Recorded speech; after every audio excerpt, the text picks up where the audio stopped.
Hey, this is Johnny Beane, and we are live. It's 3:01 p.m. Pacific time. 3, 4, 5, 6, 6:01 Eastern time, March 30th, 2020. And I'm live. And I'm joined today. It's Music Monday. I'm joined today with Dave Sampen. Hey, Music man. Monday. Music Monday. There you go. Yeah. Welcome, man. Thanks for having me. Appreciate being here. Ah, I put on a little better costume change for you. Something a little louder for the backdrop here. Do you know what year this is from? that's from 91, 92, Yeah, somewhere. perhaps an era that some people don't love, but I'm a across the board. I love all Van Halen, Hagar Dude. as well. Same here, man. I love it all as well. And I went to one of those. I went to a few of those shows, and so that's how I knew. Does the back have the date? Does it have the venue and the date on Yeah, it? I think so. Let's see. Let's see. It says Van Halen. It just says Van Backwards? Halen. Nah, it just says Van Halen. Yeah, for lawful carnal knowledge though, so it's got to be right around the early '90s, right? There you go. Yeah. Yeah, that Yeah, was yeah. one of my favorite albums. For Cool. me specifically, I didn't get into Van Halen until a little bit later. Of Mm-hmm. course, they were always around, but I was playing hockey growing up, in 1997 we were in the state championship, and all I did was listen to the Foreign Lawful Carnal Knowledge album. I have no idea why. It just kind of sat with me, and so that whole experience. Every time I go back to that album, that's what I think about. But it's uplifting album. I think. I mean, Mm-hmm. it's got a lot of power to it, but um, I don't know. It means something different for everybody. But I was playing hockey at the time, and that's what I think about when I hear that stuff. So, are you? Or did you ever get into sports? No. Not really. Not really. But when I think of carnal knowledge, I think about skipping school all the time. Because when that album came out, I was always skipping school and just driving It's around listening to it's it, kind of a sport, skipping listening to the school. tape, you know? Yeah, yeah, absolutely. The only actual tape I had was 1984, which is pretty epic. I'll have to figure out where it is. I tried to dig out as much Van Halen stuff as I had sitting around here as well, but Uh-huh. that's the only actual cassette I own. I'm sure you guys have a bunch, but um, I've got tons, man. I've got all kinds. are they But all right at hand and fully like all organized as well too, or are they just in a big? there's one right there.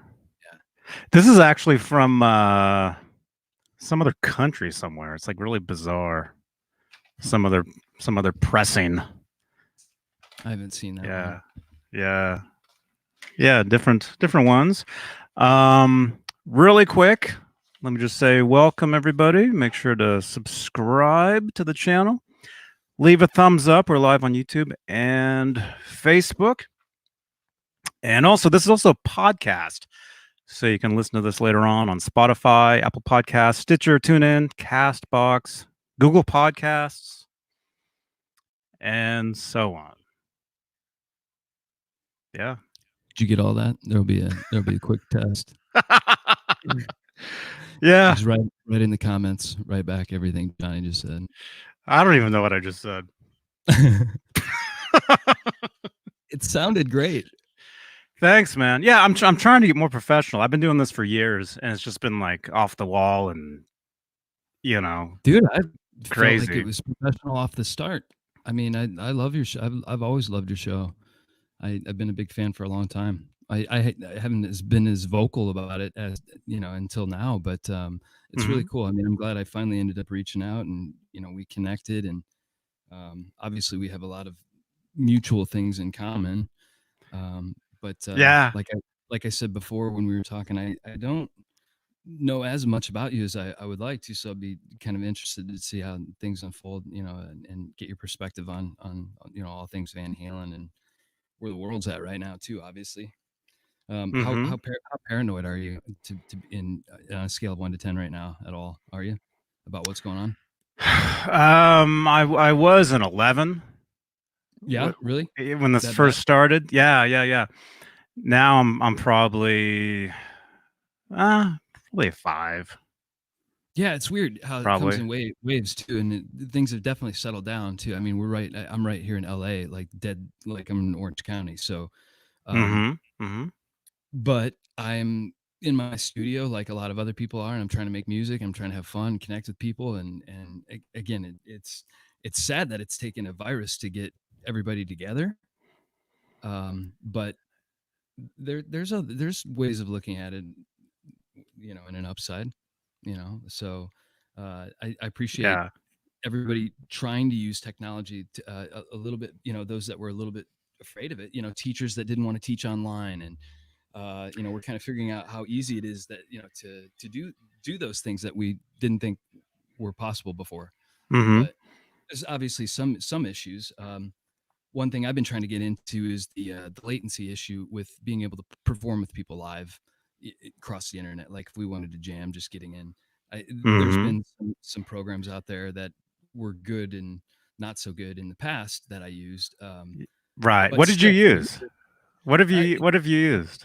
do you remember something called Jam Kazam? I never used I that mean, one. like I'm not. Um, I don't see why you would know it. Again, it's something I stumbled across. There's a lot of other things, and I don't even know where they're at in technology now. This is a few years ago. I tried to use it.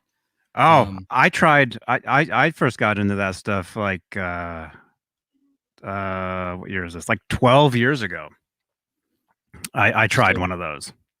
it, I heard a while back if the problem was you both need optic cabling, you know, Uh-huh. Uh-huh. and if one person has it and the other one doesn't even matter. If you're outfit with the best, fastest technology, and I'm not, we're limited to the person with the lowest band, the lowest the lowest form of technology they have. So The I one that's guess still on AOL. right, and until everybody, can you imagine?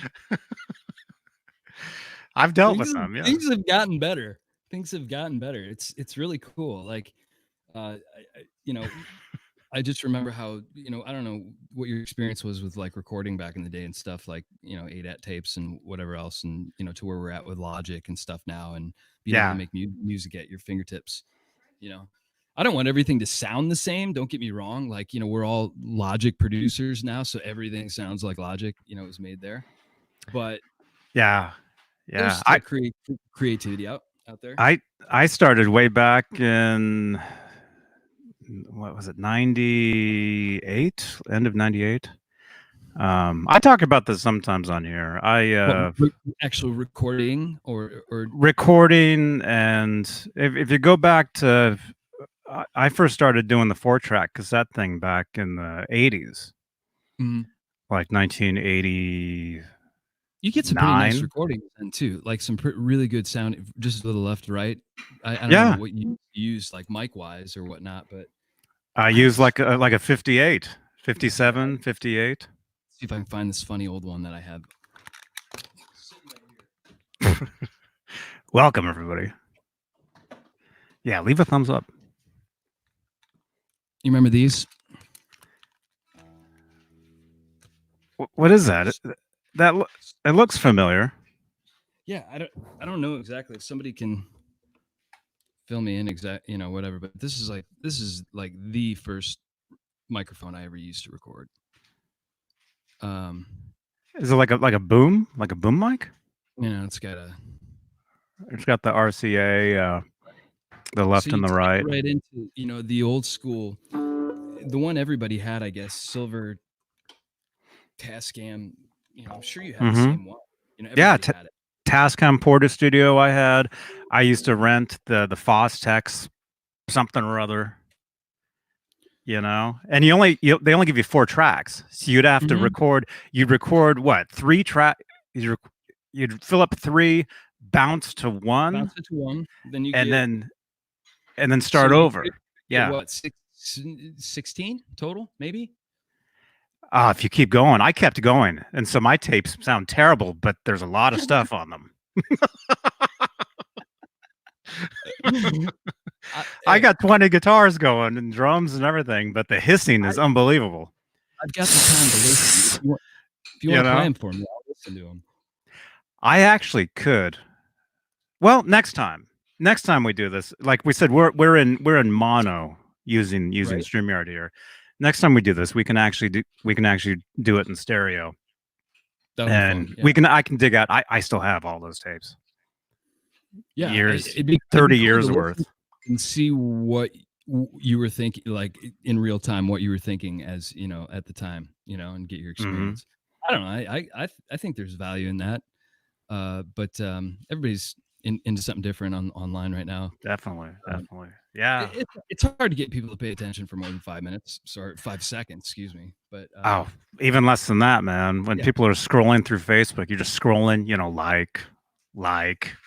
That's unfriend. why I put the fog machine on for you. Here you go. You got the fog machine going? I do. I got the fog machine. I got the lights. Let me see here. See, that's what I'm used to. Every time I see you on Facebook, you're always in a fog machine. Yeah. Well, I think I even said it on there. I have to set the mood for myself. There we go. Right. Oh, here we go, man. Right. All right. I've been meaning to up my lighting production for quite a while now. Yeah, All you this got it is going on. How do you say that? Like Chavette, the DJ one or whatever. They're great. The little we usually run with two of them on each side of the stage, and try and sync them Uh up. huh. But I mean, it totally gets the job done, and it. Uh, but you have to have a That's little. awesome. You have to have a little bit of fog too with it, so that you can pick up the streams of the lights Of the going. lasers.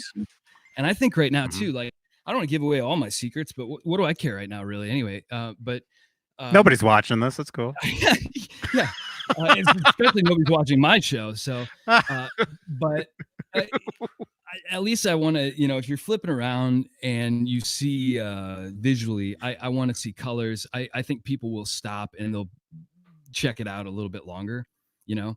And then Right. Right. and then there's the whole sound aspect of everything. You got to get the sound right, and it's got to be.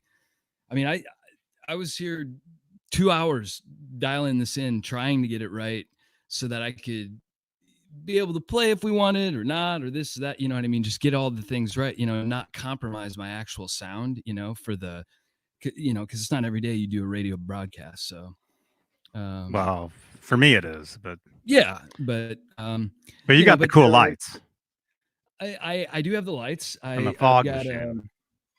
I've I got a used to have a good, strobe light. I might actually still have a strobe light somewhere, but I've always strobe. for years I've had problems with this window here and the lighting. You know, Yeah, like, well, what do you have over it? Just like Venetian blinds or something, or like little like what? uh, grandma's curtain. Hey, that's a cool band name, man. We got to hang on to that one. Yeah. All right. No, actually, I do have blackout curtains I could actually pull over.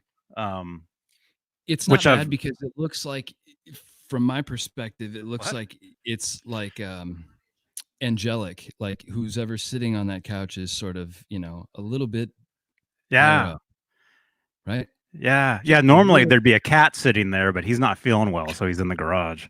Oh, what's up with him? He's been puking all over the place. I don't. He ate something bad last night. Poor guy. Yeah, he doesn't feel that bad. I mean, he seems cool. He seems like he's pretty good. But yeah, Ned. Everybody's always asking about him. Yeah. So everybody, leave a thumbs up for Ned. He's not feeling totally right. But How'd you come up with Ned? he came with the name. Yeah. He came with yeah. We got him from some people that found him in a bush. Love just walked right in, didn't it? And yeah, and his name was Ned, and that's who he is. Yeah, I love cats. I do. Not gonna Yeah. lie, I did watch that cat show too. I'm not gonna go on about that, but I did. Not the end of it, but big cat show everybody's talking about right now. Oh, I haven't seen it. I've Don't worry about it. You're not missing out. They could have done away with about 5 episodes, just backstory. But it's entertaining.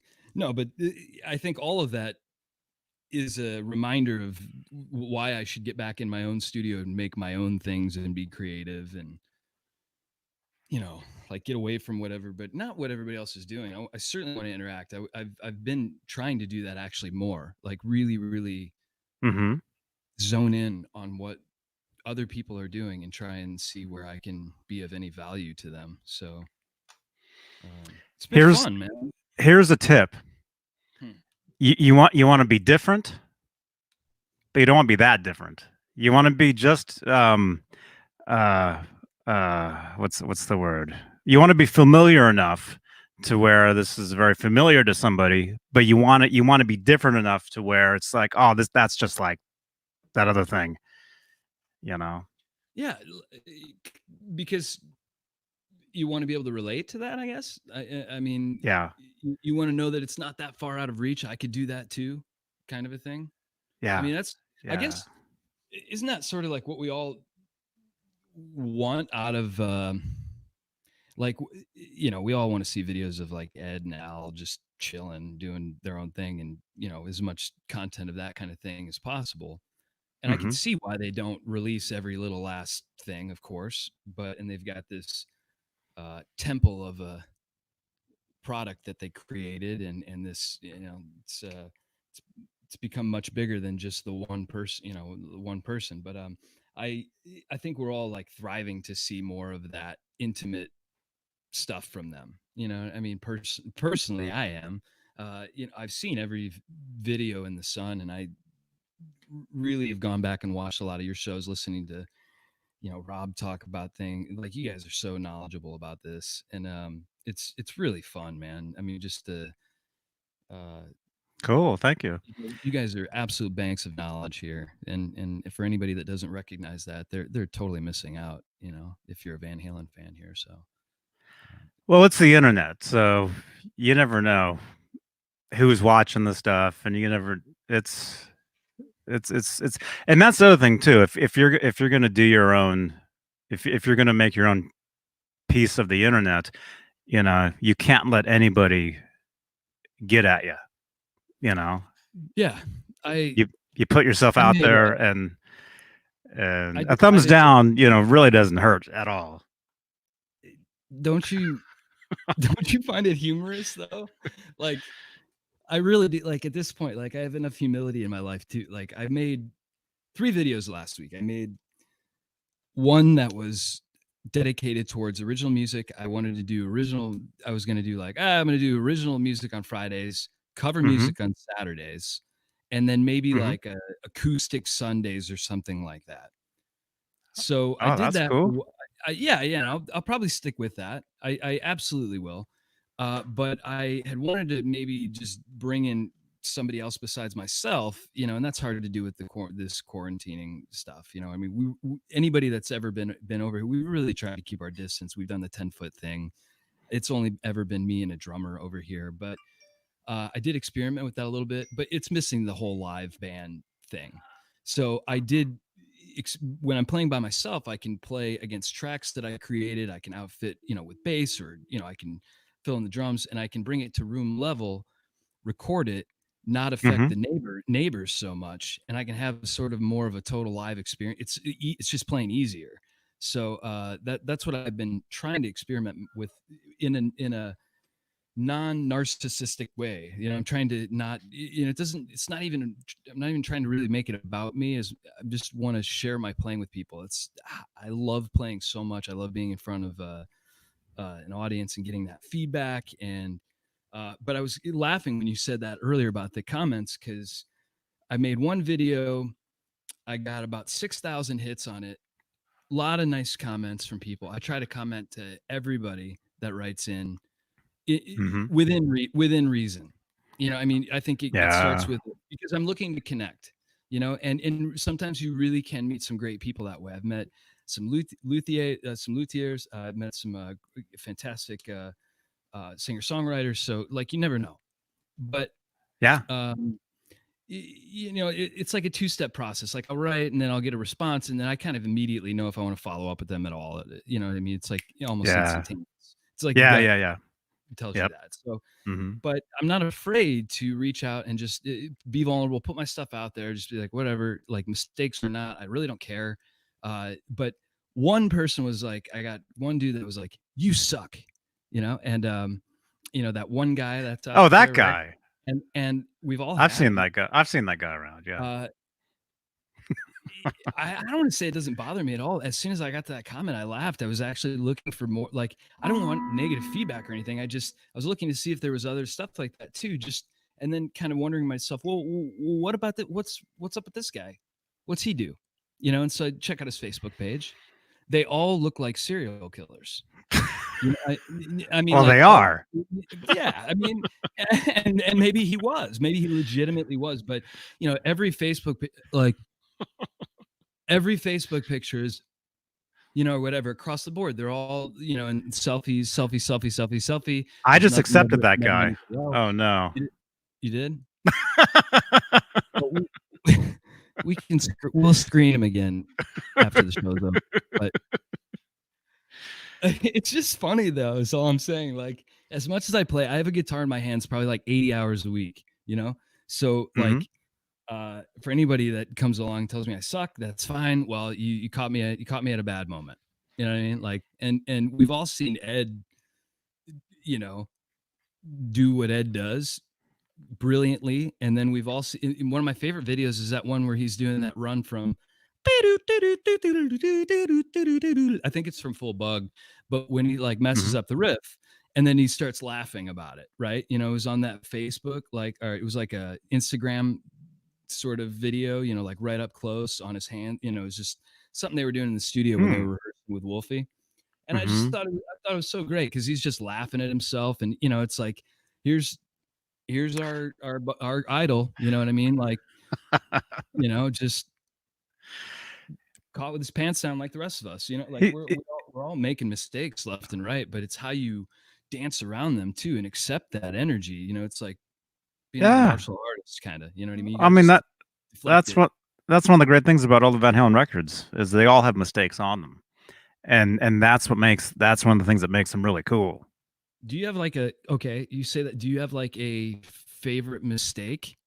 Like one might not even pop right out at you, but like you said that, and I'm just curious, like what would be an example of that from a Van Halen record that stood out where you were like, yeah, that doesn't sound like he meant to do that, but I love it. Oh man. It's a tough I question. I mean, Yeah. I think on Unchained, I think there's a mistake on there. what's the real name? Um I can't even think of what it was. Believe it or not, you guys, I really don't listen to Van Halen every day. I What? really I really don't. Yeah. What? Yeah.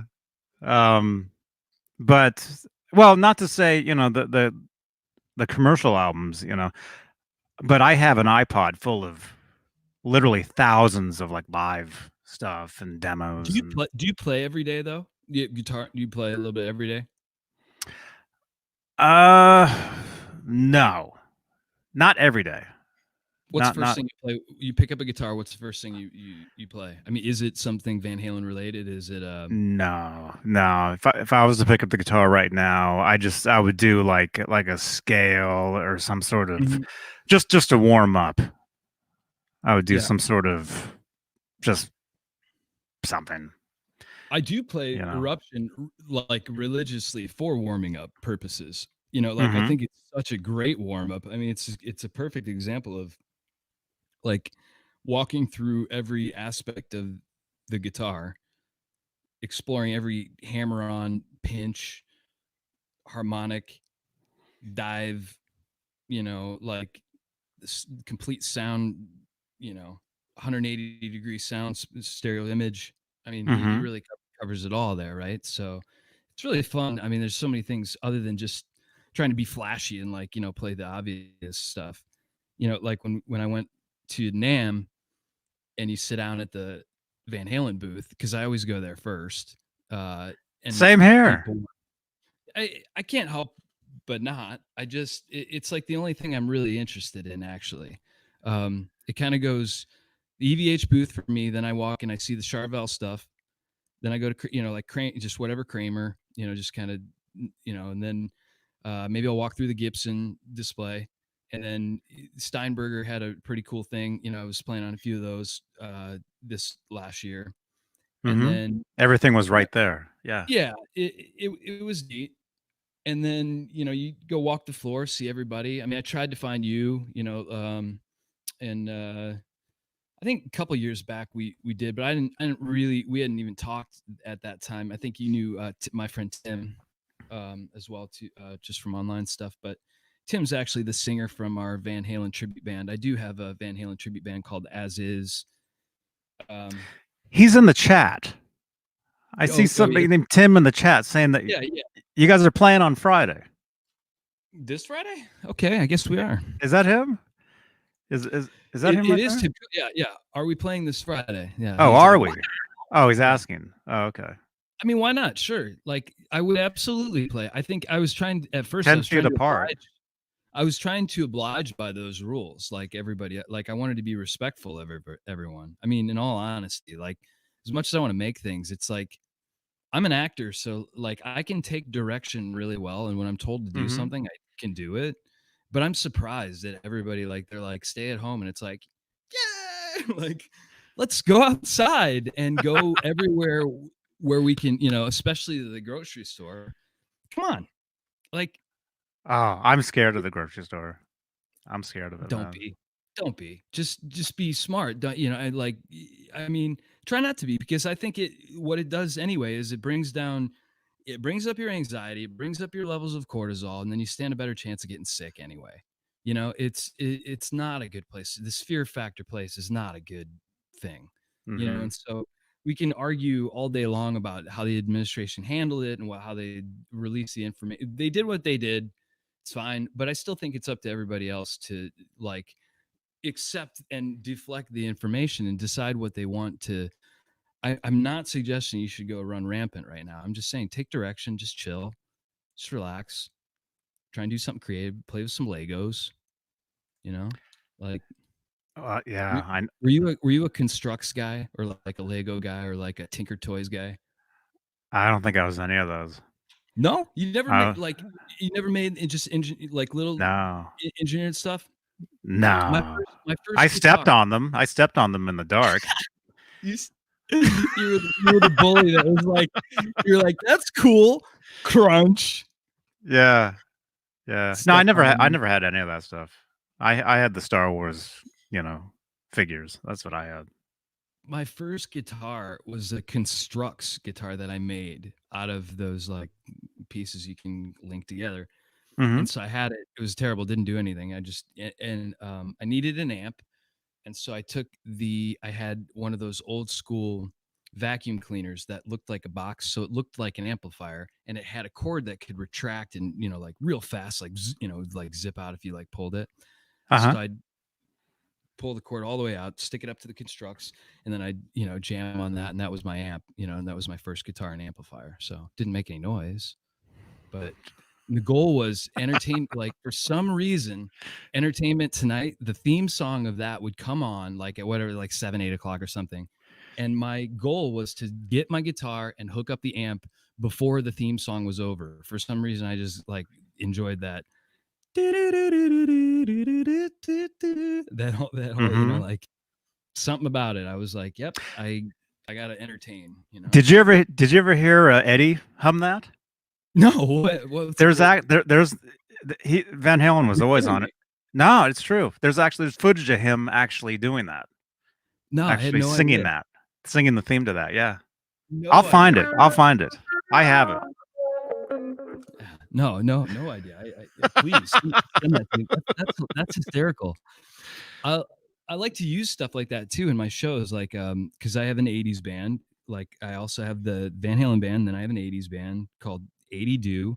Mm-hmm. Everybody wants to call us 80s Do. It's really funny too. Everywhere we go, they're like, "Oh, 80s dudes," and it's like, does that even roll off your tongue well? Like, no, it doesn't.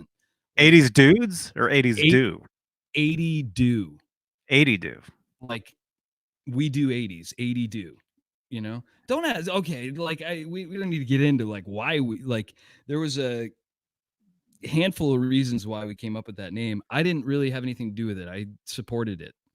So I was the drummer in that band originally because I was at that point. I'm like, I'm gonna make a turn. Like I'm gonna do something different. I'm gonna play drums in a band, Mhm. and I could always play, but I Yeah. never got past the guitar. I was always singing and playing guitar in groups because that was what was either lacking or wasn't as good.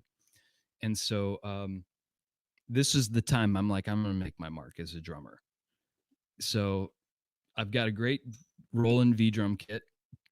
I love playing drums. You know, it's perfect for the 80s. I'm like, this will be great. Mhm. Guys came over to my place. They saw all my instruments, all my guitars, and they were like, why in the hell are you playing drums? Like, and, I'm like, just trust me on this. Like, just, we need a leader. We need somebody back there that can conduct, you know what I mean? Is what, right?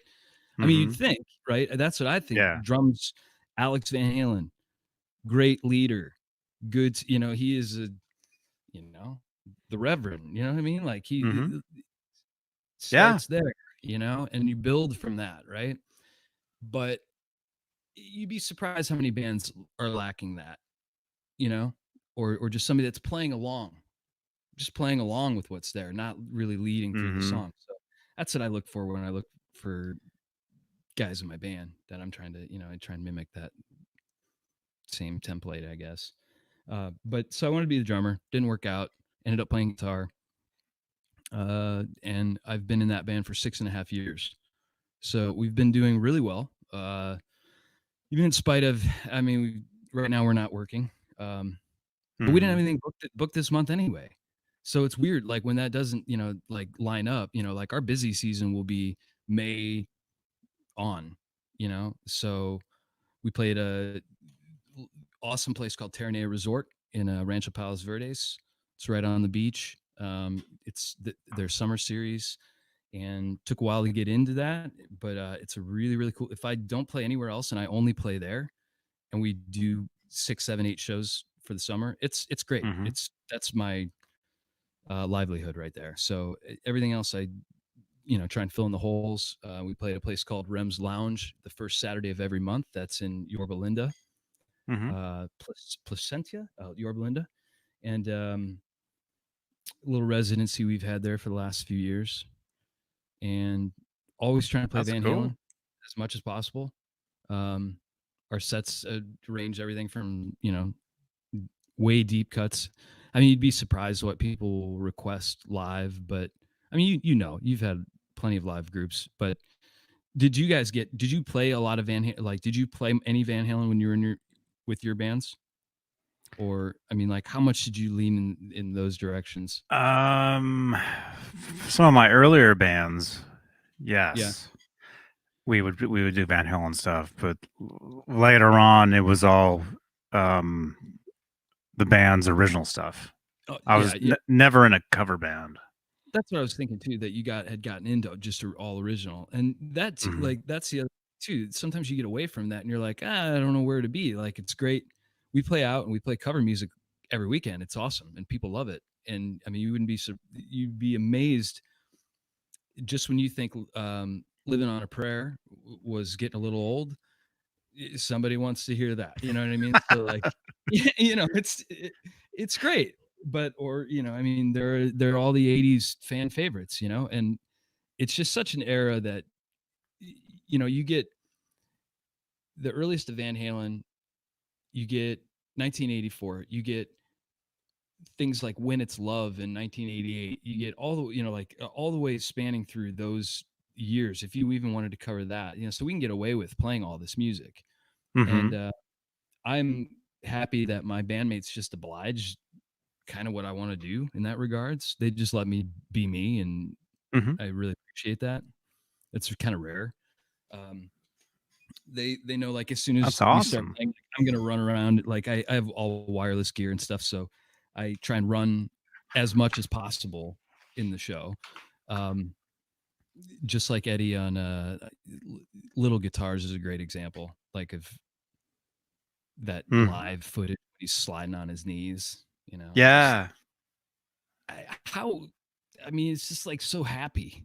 Such a like this is the time, this is great, like to be there live and to just when technology, like the internet wasn't available, you're going to see that show and see that live and be there with all the people. I can't imagine. I mean, I love that stuff. I'm trying to recreate that every time we go play. So, I mean, we're going to come short. I don't have the budget these guys have, but you see, I got the lights, I got a fog machine. That's all you need. few or 40 guitars, and you see, I painted the backdrop for you. Like I noticed that most people don't talk about the Diver Down guitar a whole lot. What is that? Did you paint that? Yeah, I Looks like an Ibanez.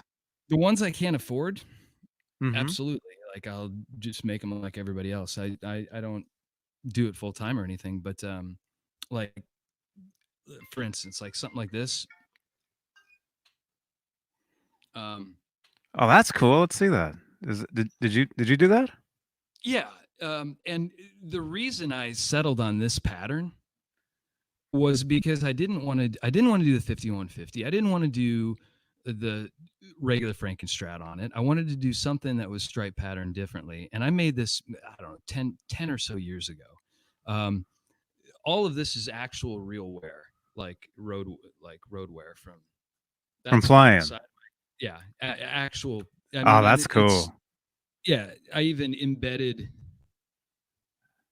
the logo. I see chains they make. So I just filed it down, carved out a little. I mean, I probably shouldn't have done that. This is an original.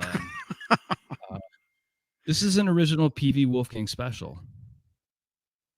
So nice. 1996 ish. Late 90s. Yeah. Right. And I think this. Well, not think. I know it was original, like the cream, sort of like that ivory color or whatever. Right. All original parts on it and everything. Oh, and did you paint it? Did you paint it white? Did you paint it white first, I had or black? Yeah, I left the original the original ivory is underneath, and then this is when I was terrible at painting guitars. I mean, I'll have to show you. I still am. It's hard. I mean, I'm horrible at painting. It's fun. You have to have the temperature right. You have to have the right kind of paint. You got to let it cure properly. I mean, I've learned so much doing this, man. And it's really cool if you have any creativity at all. Like I was gonna say, like here's one I ever like close. So obviously, like I love the bumblebee pattern, right? This is not, meant to even be the Van Halen 2. It's just something that I liked. I was like, yeah, I want one black and yellow. So I did this, right? But the back of it didn't even have, this was all flush at one point. And before I even had tools, I chiseled that out with a screwdriver to get the Floyd Rose in there. So I really I see it. Yeah. I butchered the crap out of it, right? You can see how, I mean, it's off angle. Yeah. It's not. That's the way Eddie's guitar actually is, What, he used a screwdriver? Well, screwdriver, chisel. Yeah, the original Frankenstein's not. I didn't know that. It's all bent and, well, I mean the front. I mean his right. The front of it. So for like the humbucker. I did that as well too. I tried to get a little bit of like, and it looks cool, and I stuck a Seymour Duncan Screaming Demon in there. Oh, those are great, man. That's one of my favorite pickups. Yeah, it's great, man. It's the high end outputs. Depends on what you're running. I mean, I have enough compression and gating that it doesn't matter. I can make anything work. But and then I've got, if anybody needs 71 quarters too, I know other people have them. I have a ton, man. I have a whole sleeve. I just, you like, I look just like everyone else. You get quarters. You go get some food, grab a little change. Look at the change, 71. Like every time that happens, I'm like, yeah. Me? Yeah. Really? Like, here's a fun one. Little look at that cigar box. Let's see if it. Yeah, still opens. You put your weed in there. No, just no, you put all kinds of things in there. You can put anything in there. It sounds good too. My keyboard player got this for me for my birthday. You know, I have it tuned specifically, but for some reason, the way I had it tuned, the only song that I ever can think of playing is Uh-huh. you know what I'm saying? Like for some reason, and then it ends up just sounding like Led Zeppelin probably did back in the day on some piece of crap guitar. You know, but Nice yeah, I've got all stash box, Kevin says. I've got all the same stuff you guys have pretty much, but everything everything is tweaked just a little differently though. Um, Yeah. like Well, that's great. I mean, it's cool if it's a little different, you know, it's more your yeah, own. like I went with gold hardware on this.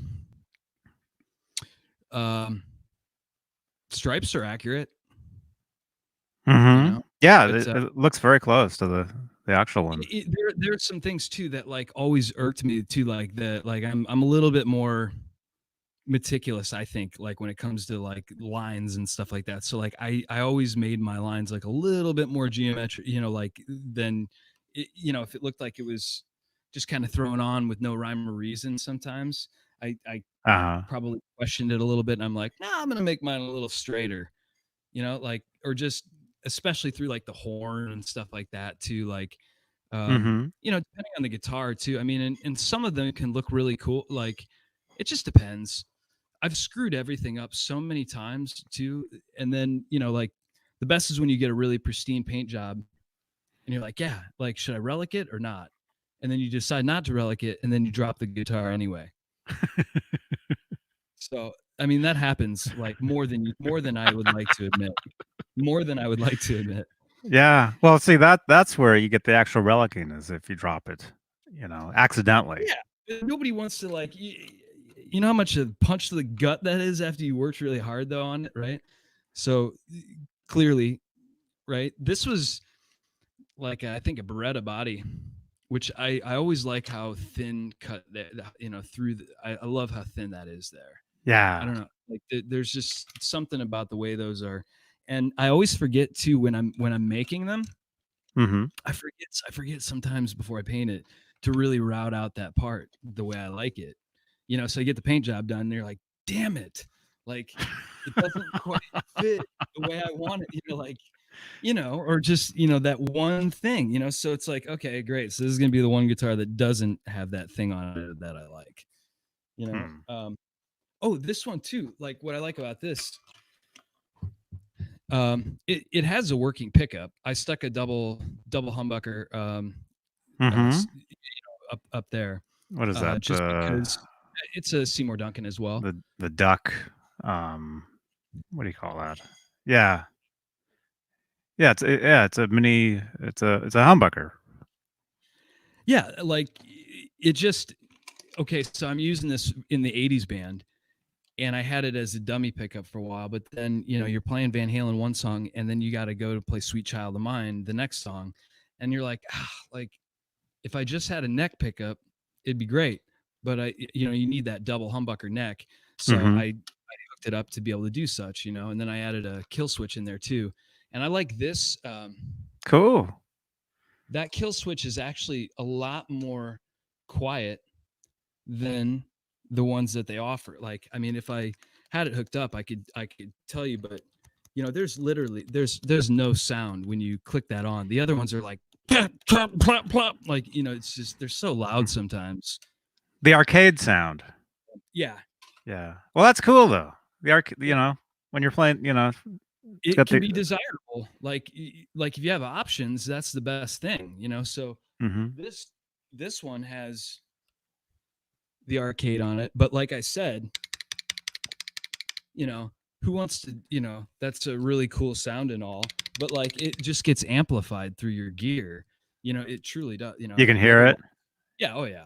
The other one's silent, you know. So but it's not that it you know can't be used or anything. Mhm. I didn't buff this one yet. sometimes Mhm. I can't decide if I want to or not, or if I just want to just leave it as is. Sometimes I rush and I'm like, oh, I just want to play it. I want to play it. Just get it in my hands, and the buffing process and all, clear coating, all that stuff takes, extra time, which I Mm. have now. Yeah. Yeah, you can totally buff that thing out now. Yeah. There's a lot of that'll probably fall in about 2 seconds, and then that'll really give me something to work on. Mhm. Um, It'll be relic. I This one's close. Here's a good one. Man, you got a lot of Right. guitars. I have a few. Um, a friend of mine, our drummer, gave me the Van Halen pickup here.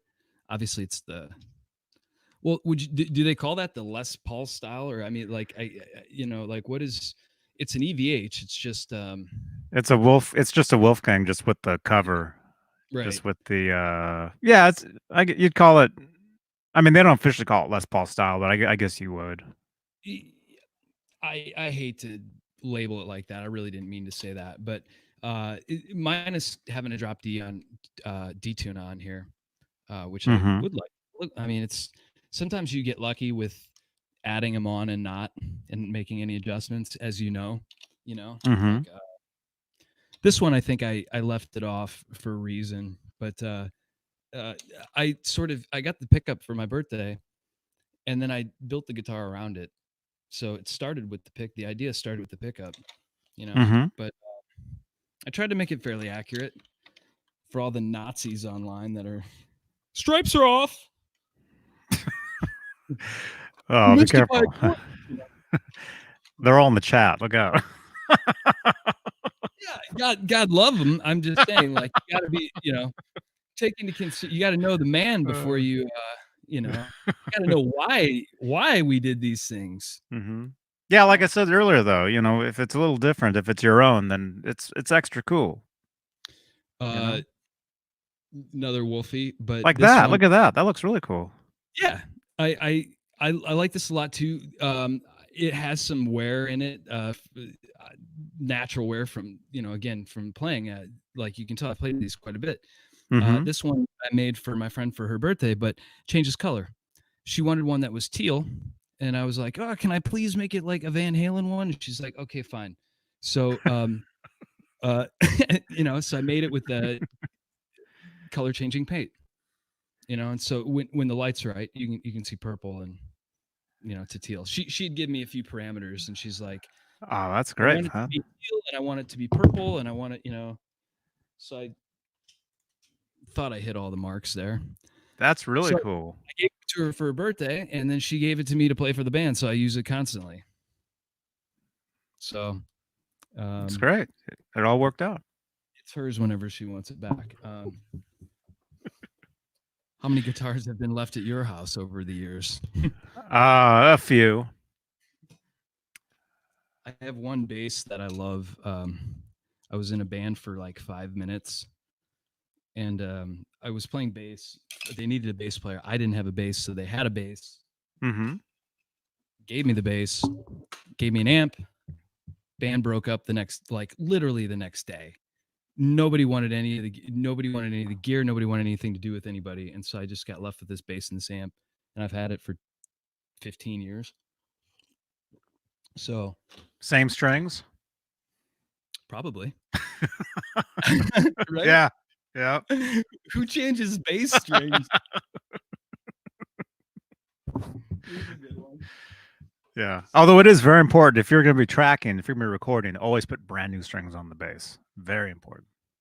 I don't mean to do a plug by any means, but so I used to work for them, and the manager at the time knew I played guitar, so he gave me this guitar, but it's from the original Rock and Brews. I need to have Paul Stanley sign it, who I have hung out with before, but I didn't have the guitar with me. So it's an okay playing guitar, Mhm. but after I've had anything in my possession for long enough, I do all the same stuff with it. I'm big on um, steel wool on the necks, and really just make it. I mean, I make them the way that Ed suggests that he would like his. Thin up top, Mm-hmm. a little bit thick, a little bit thicker. I don't know what the exact measurements are, but for my hand specifically, I just gauge it. But I do them all the same Yeah. after I've had them for a while, and then no matter what guitar I pick up, they all respond similarly. You know, um, Mm-hmm. are you a single guy or double guy? I like it. Depends on the music. For me, whatever guitar I use, it totally depends on the band or the song. Hmm. I mean, I'll use either. Um, but typically, I do enjoy strats. Actually, I do enjoy the second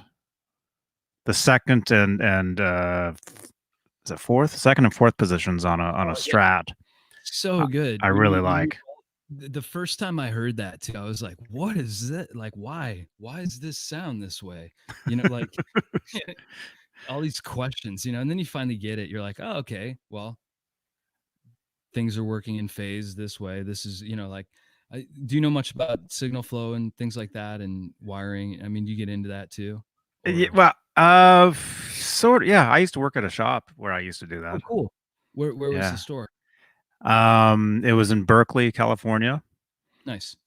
And I reconnected with the owner of the store yesterday. He actually called me out of the blue. And turns out he lives here in town and he wants to hang out. That's cool. And he knows um everybody. I won't say the name of the store yet, Sure. No, yeah. but it's one of those stores where guys like Joe Satriani would like pop in at any time and Jackson Brown, That's really cool. all those Green Day was always in and out of the shop all the time, and Getting your gear there.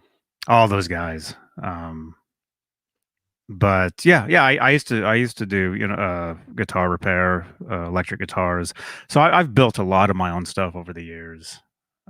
Lately, I really haven't. Um, Do you but feel like it died like there was a swell of building that happened? Like I know people were always making instruments, but it seems like there was like an overflow of Van Halen guitars like now. Like 10 years ago and 15 years ago when I first started doing it myself, I didn't see half the amount of stuff, but now everybody's got it. And it has to feel like Ed felt back in the day when he says like everybody started copying his, he went out and played live and everybody's copying his guitar, and whatever else. So we're all yeah, copying each other. It's yeah, just really cool. I mean, there are clearly like there's a look I'm going for with the good. There's a shade of red I like. There's a, you know what I mean? Like mm-hmm. when you see it, like there's something about, you know, the way things look like, you know, you get into the natural wood. Oh yeah, Um, yeah, definitely. not that this is like a great natural piece or anything, but like I do too. Like I like screwing around with natural woods. So I wanted like, a V that was like um, the Gibson. I guess it would have been like the 58, maybe Mm-hmm. something like that. For for You know, for the for the Hoffer teacher, you mean? well, not even for the Van. I forgot that he used that. Somebody reminded me of that the other day, and I had forgotten that he used it was a flying V, right? Yeah, For the teacher, yeah. yeah. I'd There's a Guitar World magazine from '83 or '84 with him holding it on the cover. again too. There's something I learned something new every single Let me day see. with this I can stuff. actually show it. I can actually show that. I can actually show you stuff on here. And then also, Liquid Charlie. Do you know Liquid Charlie? Oh yeah, he's awesome. Yeah, he wants to jump in here. You want Yeah, to say yeah, hi? You want to yeah, say hi to yeah. him? Please, yeah, please. Okay, Charlie. Let me see. How do I do this? Yeah, he's had some great videos late as of late. hmm Oh yeah, yeah. He's awesome. Okay. We were just talking about this. He does really well with just the stereo sound. You know what I mean? Gives you that really monster full sound. You know, when you're, it's great. I mean, you're flipping around. How can you miss that too? You know, you hear it, it's quality, and then he's dancing around, playing, having a good time. You know, how can you how can you hate on that? You know. It's the internet. You know, you can't you can't explain. I don't There's mean to there's ask there's no these reason. questions, but There's no reason to to and I'm the certainly the not weirdness. expecting everybody to pull together here and all think like one, but no, I'm certainly on the I like to motivate. I like to encourage people. So I'd rather see somebody struggling and stay with it, you know, ask the right questions. But see hopping on. I just sent him the link, and then I think we're getting a phone call. Hey, whoever's calling, leave a voicemail with your question or comment, just so you know, because we do get the trolls. You know, leave a voicemail with your question or comment, and then I'll listen to it, and we'll take it from there. Okay, let's see. All right, what was I? Oh, I was going to show you the Guitar World with Eddie. Dude, Rob's room, by the way, is awesome. The new room he put together, that space. What a display. Yeah. Oh yeah, he was in here with me what, a couple days ago. Saturday. Mm-hmm. Saturday. Yeah, yeah. It was a good show. He's so knowledgeable about this.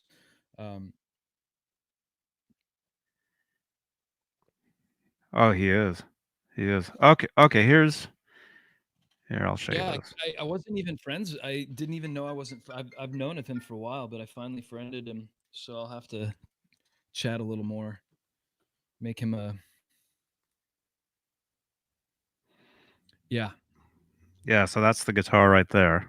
So I got to make that now, is what you're saying. All right. Gosh darn it. That's the Hot for Teacher right there, and then the magazine, like I was talking about, is right there. Yeah.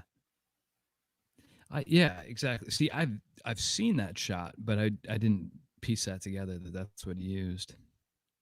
Mm-hmm. I want to see some footage of him making that cut. Do you think they filmed? Do you think they filmed any of that? It's possible. It's definitely possible. Some people archive everything, and then other people are like, "Nah, well, whatever." You know what I mean? Like they just don't care. Like some people don't even care to be on film. Like I love making films. I love doing this stuff. It's so fun, and it's a great way to remember things too. You know? Oh, And totally. you just imagine all this like conversations you would have forgot. You know, and then you stumble. You know, you don't. It's not like you hang on to all these videos, but you just dive back into them every now and again, and you know. Like it's very it's very interesting to do that, and we strongly encourage everybody out there to do that, because I've got like thousands of videos on the channel here. But hey, Dave, meet Charlie. Charlie. Uh-oh, no microphone. Like I've known you my whole life. He doesn't need a mic. Charlie doesn't need a mic. He talks with his fingers. Yeah. Hey, bro, seriously, love the videos that you've been putting out, man. Absolute top-notch quality. Yeah.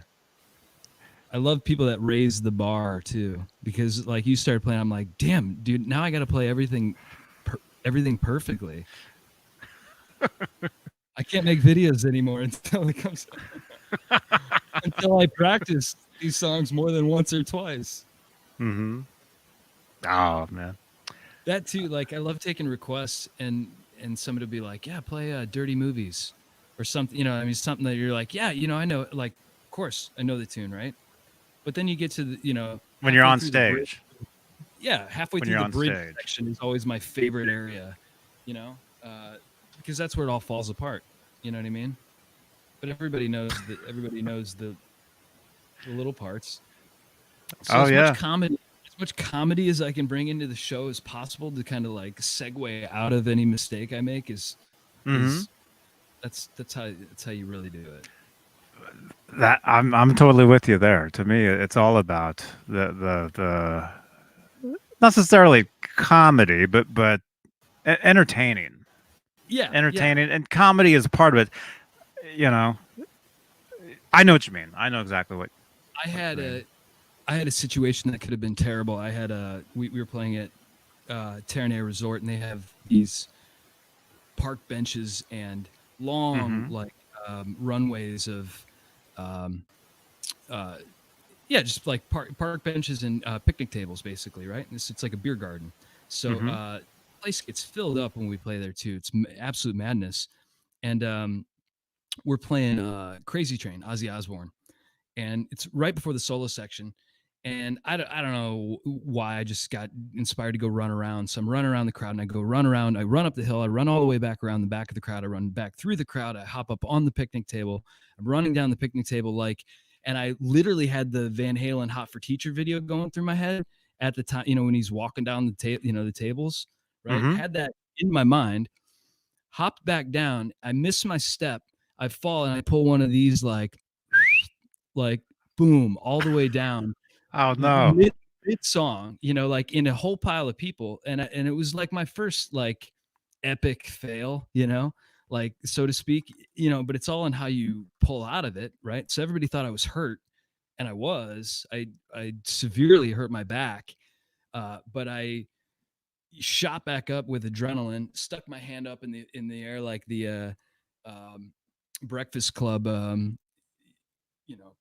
breakfast club moment, and then everybody, like, the crowd didn't roar, but they were like, I got a little uproar from the crowd, and then ran back That's on good. stage and did the solo. So it was like went over just fine. But in That's your cool. mind, as these things are going on too, you're like, this is the worst thing that's ever happened to me personally. But like, it ended up being really funny.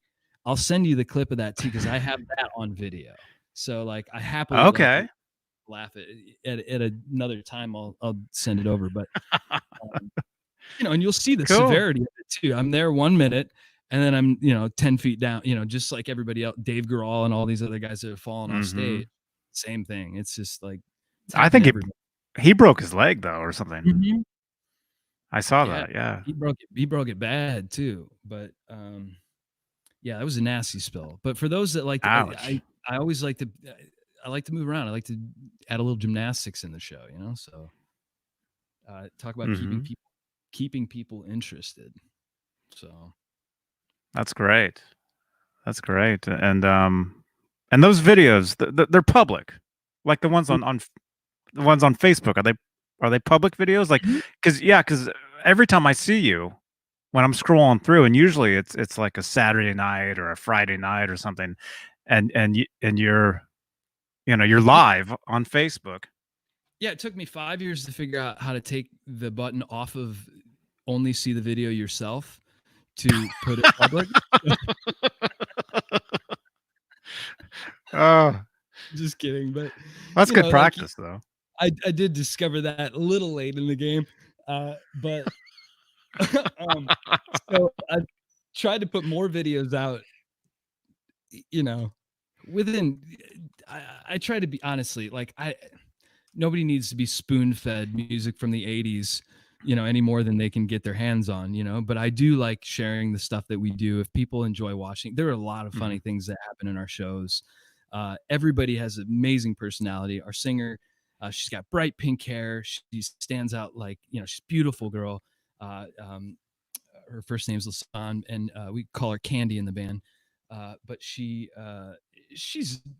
my partner in crime when it comes to running that group. Her and I meet each other in the middle. But I think every group has to have that, like Eddie and Alex, Slash and Axel. Something like you have to have like There ha- there something. there has to be a tension there. something. Yeah. And we have our attention, we have our moments, we have, you know, all kinds of stuff, but we've figured out ways of working together. It's awesome. You know, we got over that like 3-year hump, you know, because a lot of bands that start off, the first year's great, the golden years, you know, everything's awesome, everything's new. Mm-hmm. And then year 2 sets in, you kind of do it all over again. Year 3, you're like, well, where's this going? You know, and then like, and relationships are the same, you know, and you just, some people go, some people stay with it, some people fall off. But then when you get into year 4, 5, and 6, and you figure out how to like actually, you know, how does this person like to work, you know, and figuring Mm-hmm. out how to get the best out of everybody is a really cool thing. I mean, when it's not always perfect, you know, and we don't rehearse as much as I would like, but one thing we pride ourselves at is firing off at the hip, you know, and just being able to do. We will take requests, play them like there's 99% of the stuff we don't turn away with requests. We'll give it a go. Um, and You mean it's hard. you'll just try it, even Yeah, if we'll play it. even if you don't know it? If you know, it starts. I mean, I don't want to say it starts with me. Like I'm like a jukebox with this stuff, but like if I Mm-hmm. know a little bit of it and I know where to go with it, we're good. But and I feel confident enough with all that stuff. You know, my playing wise, like I said, I got a guitar in my hands like all day long. So you get comfortable enough to just, you know, make it sound like the song you want to hear. Mm-hmm. Oh, So that's great. That's great that you do that, because not everybody I is uh brave enough yeah, to do that. it, I can see why a lot of people don't, you know, I mean, but I wish more people would just take take some risks, you know what I mean, with because we hear this, you'll hear the same stuff always, like every band, you know, if you're going and you hear a Van Halen tribute band, what are they going to play? You Really Got Me, Ain't Talking About Love, you know, like, you know, the Mm-hmm. typical ones, right? But Mm-hmm. instead of Ain't Talking About Love, like we got to the point, like I've played 600 and something shows with that band, so we got to the point where Ain't Talking About Love, it felt better to play like Hear About It Later, you know, just something that was like in the same key, more or less, you know, or whatever, and has the same feel, but just like, you know, and it would go over about the same, you know what I mean? It really doesn't, you know, people just, they really just want to be entertained. They want to be, I always Mm-hmm. take that Roth quote, like if if if you can get people moving just enough so that they're moving, you know, back and forth and they don't spill their beer, you know, like that's a good tempo to hit, you know, so that you can be Mm-hmm. dancing but you don't spill your beer. I forget exactly how he says it, but See you, Chad. he's the king of those. Yeah, yeah. Oh no, I think Hear About It Later would actually go over almost better for the true fans out there, because Oh, it's so fun. that's not a song you always hear, Yeah, you know. right, right. And what's something else new we like? We were just playing. Oh, we just did a recording of Cabo Wabo, like random, you know, just drummer sent me the tracks of him doing it in the studio. He probably just got inspired that day to do that one. He sent me the Mm-hmm. tracks, laid Mm-hmm. down the guitar, and I'm like, wow, this is amazing. And it sounds really good. My goal with that recording is like, I think Eddie's using more of like a Strat sound on that. Like he might have been, I don't know, but his sound is a little more thin than He's using a 12 string. is he He's using a 12 string Telecaster. on Cabo Wabo? Really? Mm. Yeah. Wow. No, that's. I mean, like I'm not even questioning you. I'm just thinking about that, like, and how difficult that is would be to play. Like, you know, like the For the main guitar, he used that, but of course for the solo, he probably used the 5150, you know. And yeah. actually, that's the very first Van Halen song. See, now we're going to geek out. That's the very first Van Halen song on record where he used a wah pedal, was Cabo Wabo. Wow. You hear it during the solos, but Sure. he actually used a wah pedal back in the club days when they would play Rock and Roll Hoochie Coo. He had a wah pedal That's cool. back in the 70s. That's awesome. And then, of course, that became, you know, kind of a staple part of his sound from then on, because it's all over Pound Cake. It's all over your shirt, Carnal Knowledge, the wah pedal. And it was all over all that stuff I from had then on this on. out. I had this on earlier here. Yeah. The I like to dice. make. I like to make their I was gonna stuff. I was gonna say, did you make that? Yeah, I did. I Because oh, yeah, everybody wanted that T-shirt. yeah. Um, That's you know, cool. you can. Well, here's the hard part: is there's tons of T-shirt places you can make them, but find it like being able to flip the dice the right way, being able to get the size the right way, being able to get that sort of thing. Like so, uh, it's it's fairly close. Like I mean, I think he's got dice that go a little bit up into the shoulder, as well. I just eyeballed it, tried to make it close, you know, and on stage too, like you're running around, it gets the job done. I think with like when you put the red bandana on and then you grab like a 5150 or something like that, and the way the color looks against it, it's awesome. So It looks just like it. it's one of my favorite stage outfits. I tried to make um, the pants. These guys. Yeah, yeah, yeah. Now, funniest story. Okay, so like I like to run, so I'm running in my neighborhood, and I've been thinking about making these for a while. I've been thinking about making these for a while and how I was going to do it. And it's funny because like you look online, you can get like tiger stripe, but you can't get the yellow. You can't find it the exactly right. So I'm running one day, and then all of a sudden I just see this fabric, and I'm like, "What in the hell is this thing in a box?" Someone was like throwing it out for like garage sale for free, and so like Mm-hmm. I grabbed it, took one look at it. It was a skirt, and I was like, "Okay," like so. Check this out. It used to be a skirt, right? Full on, full length skirt. Uh-huh. And so I'm like, oh no, oh no. Dave Sampen sees otherwise. I'm like, these are going to be pants today. So I sewed them up like my home economics teacher would be very proud of me. I think they do have a hole in the crotch by now. I've worn them several times, but like they fit great. They fit like a glove, So I just made them to spec. They could be a little longer, but whatever. So Mm-hmm. it's close, okay? Like, and I know Derek does it to a T. From Mm-hmm. Van Halen. And there are certainly other guys that do an amazing job of covering the Eddie stuff. That's not what I do. I pay homage to. I'm not going to do anything exactly the same. Even Right. but it depends. I mean, if you're playing Girl Gone Bad and we're playing that live, I will play it exactly. I will play it note for note. There are some songs I just feel obligated to honor, you know, the whole thing, and then other ones I take free liberty.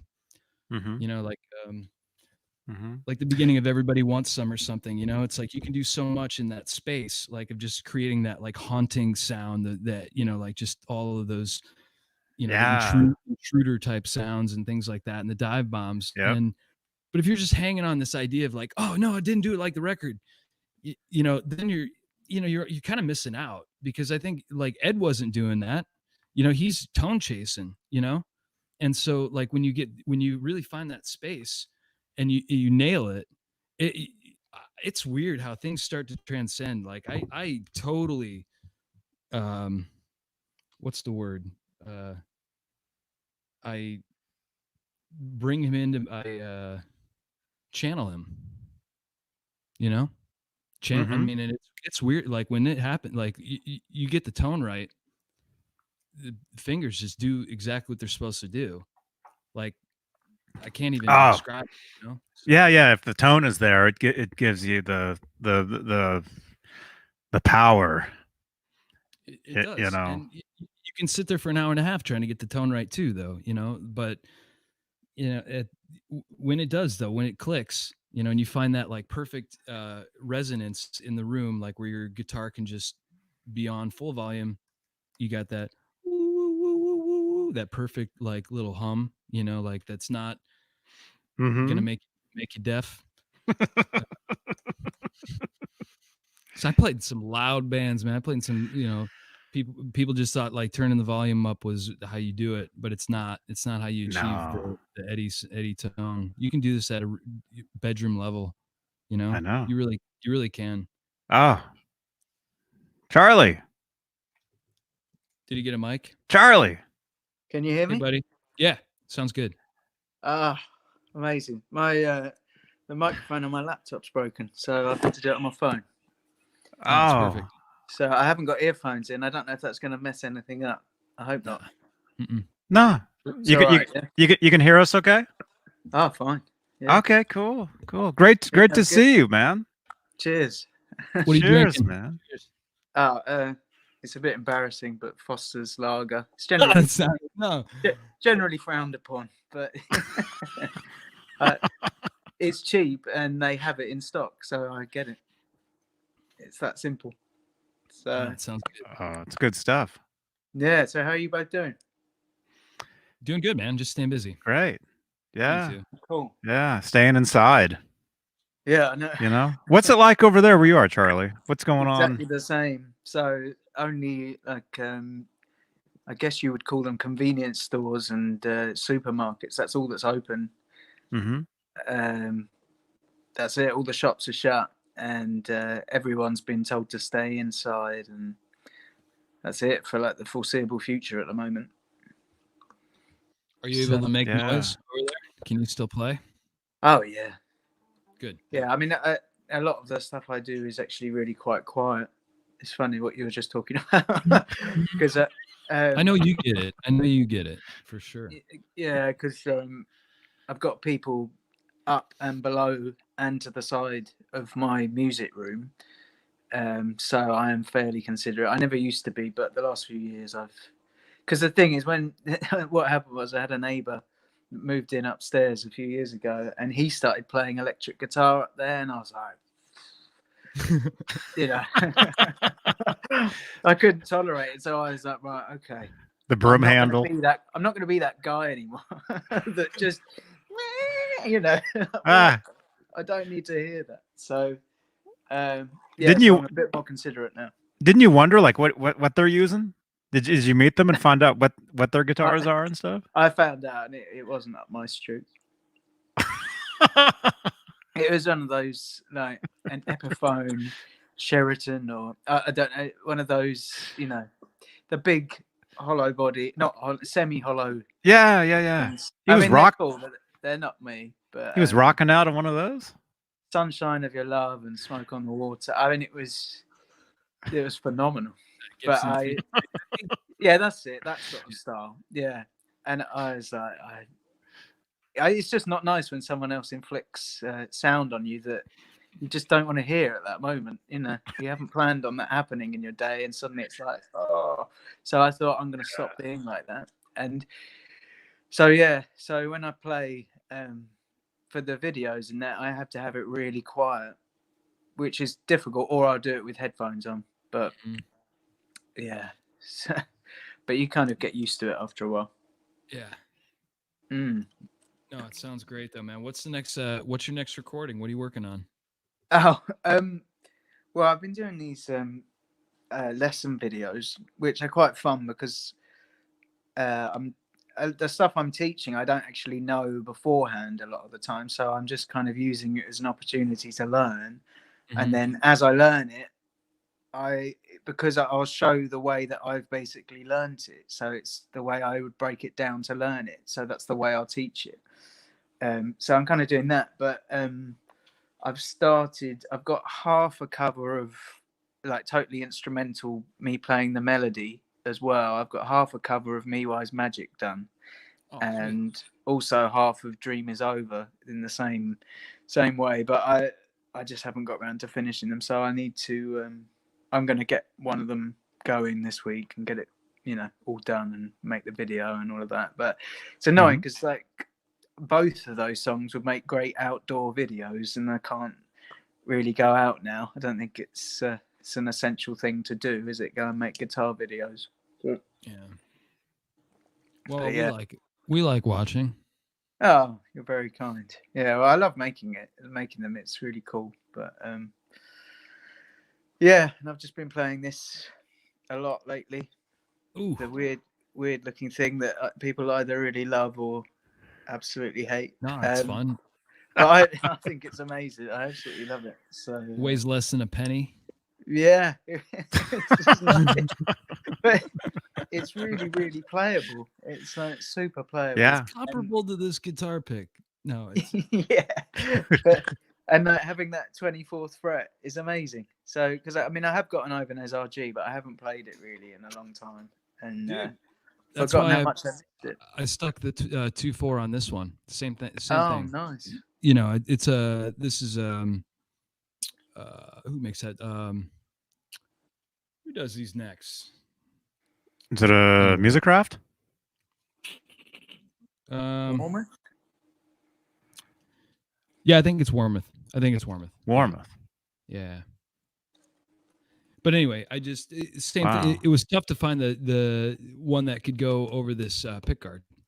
Right. They just never sit right or look right or whatever, that sort of thing. But this one, I hadn't even noticed when you first showed it. I didn't see that.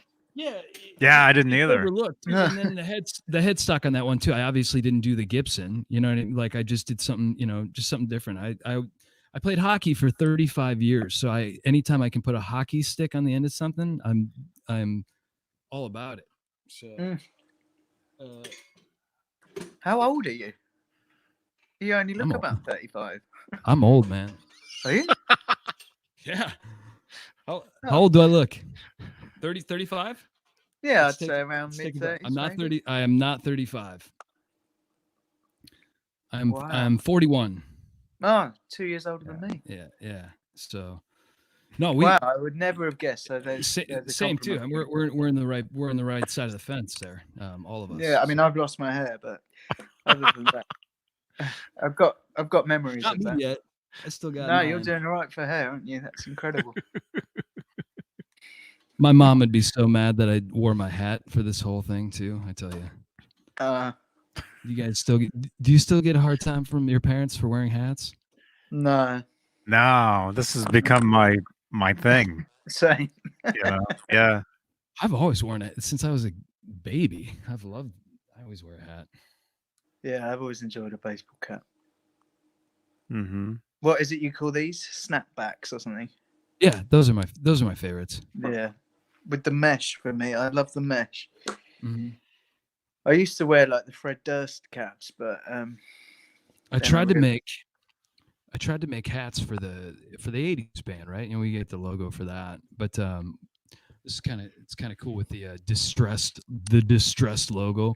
It's hard to make a trucker hat for less than like $30. You know what I mean? Like the way that you want it, and then when you end up trying to like figure, and this too, for some reason, it's like the biggest hat ever. So like it's, it just doesn't, it's not like, yeah, I know they're huge. I didn't win on that one.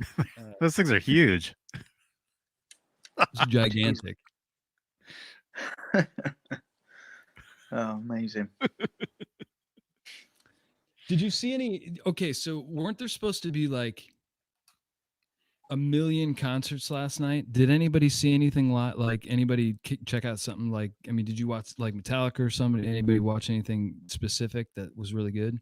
I thought there was supposed to be like a, The only one I heard about was the Elton John one, and I didn't watch that. No, I didn't watch anything. I didn't see it yet either. Too. I just was curious, like how that one like. I was gonna put out a video, then I was like, well, if Elton John's putting one out, I don't want to take any views away from him. You know what I mean? So I just took the night off, is what I'm saying. I can't even remember last night. Yeah, exactly. Wow, that's right. rough. Dude, your comments were hilarious on Nesdal's page though the other day. Like, you must have just been rude. Like you put like 40 of them up. Like, oh, that was yesterday. Okay, yeah. But it was yesterday. He's given me a hard time for years, and so it's like you're like, what's on the wall? What's in that drawer? Yeah, well, if you want questions, yeah, what's back there in that drawer? I totally got it though, dude, and I laughed hard. I was like, really funny. That's right. Yeah, that was yesterday morning or afternoon, That somewhere. was good. Yeah, thank you. Yeah. I have this other shirt sitting right here. Sad I I went to missed that. I went to Van Halen when they were out here when they played at the Hollywood Bowl.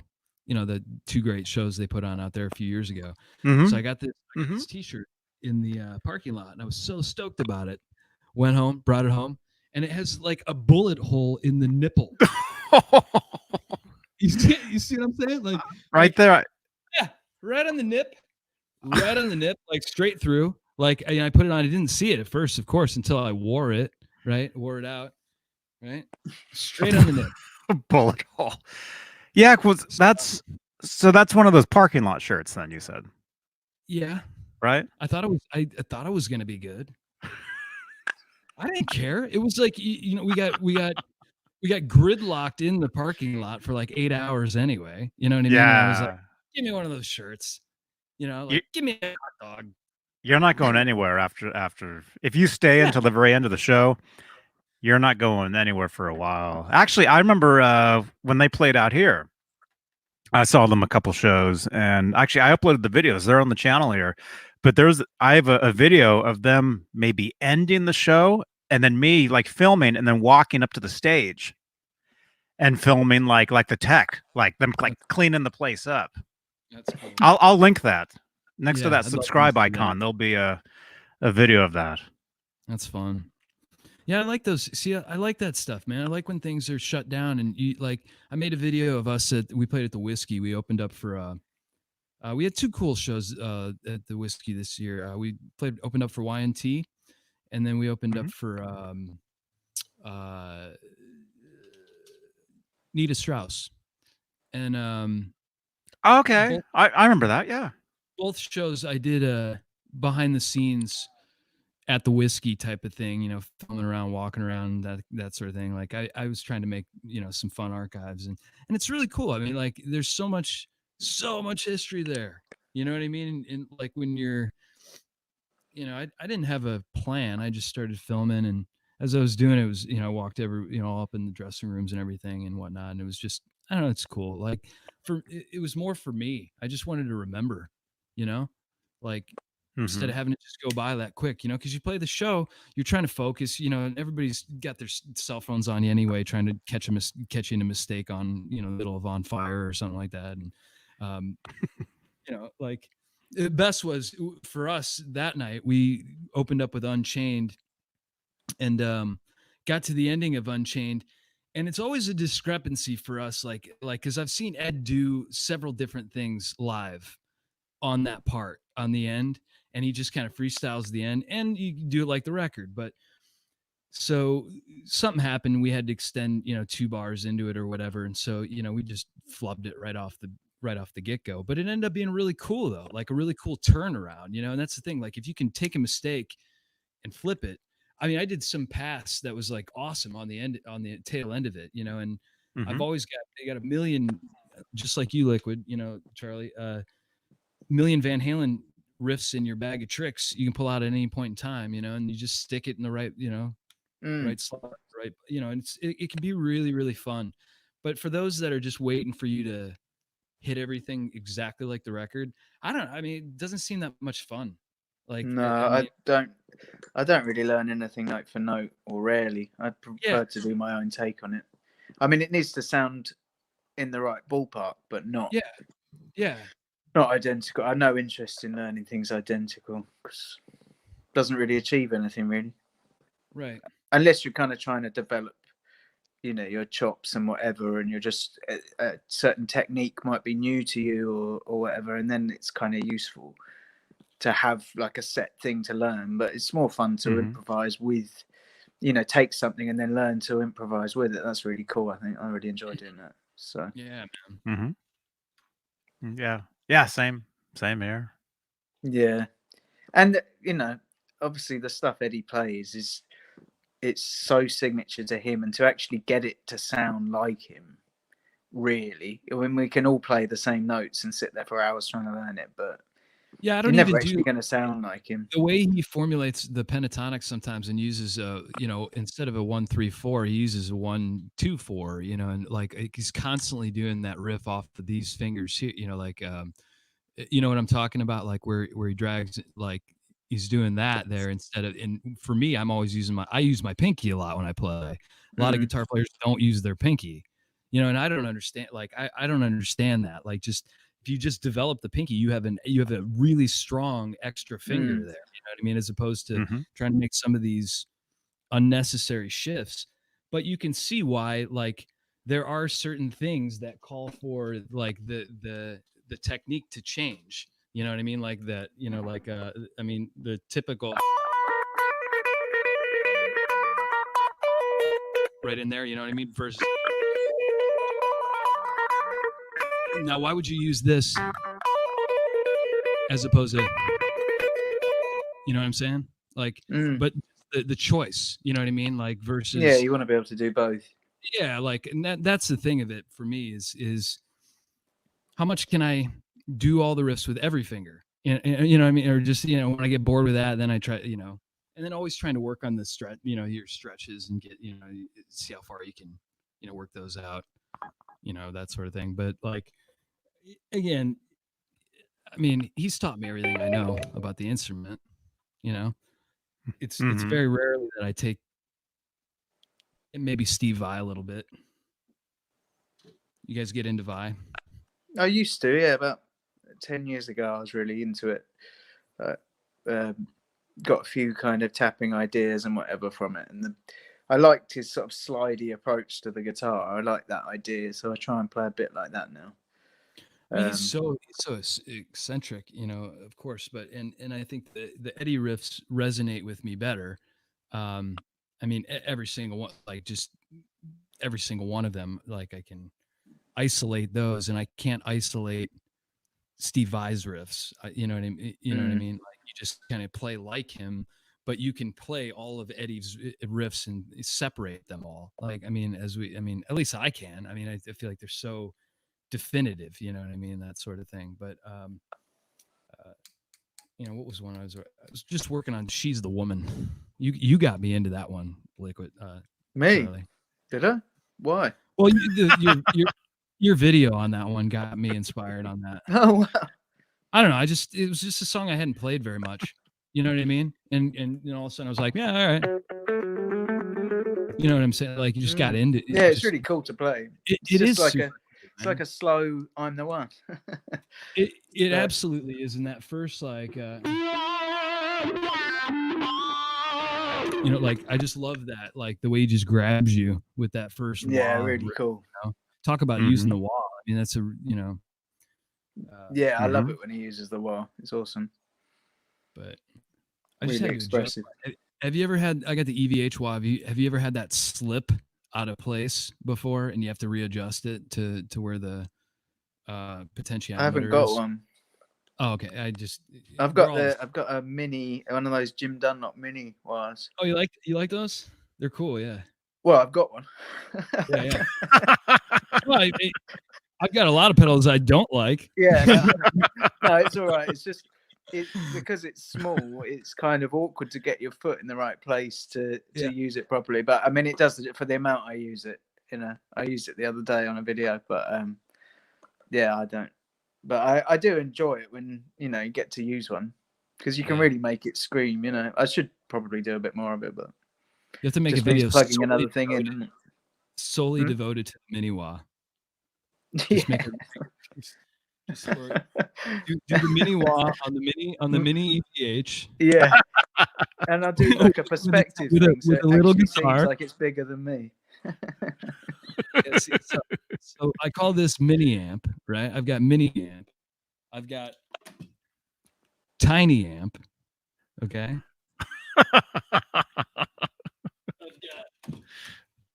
The Marshall 4x12 stacks right here on the left, but I don't have those painted up. I can't give in to painting those all Van Halen. I don't want to do everything I own Van Halen. There are some things I've left untouched, but for the most part, I stripe a lot of shit. Yeah, check this out. The kitchen table.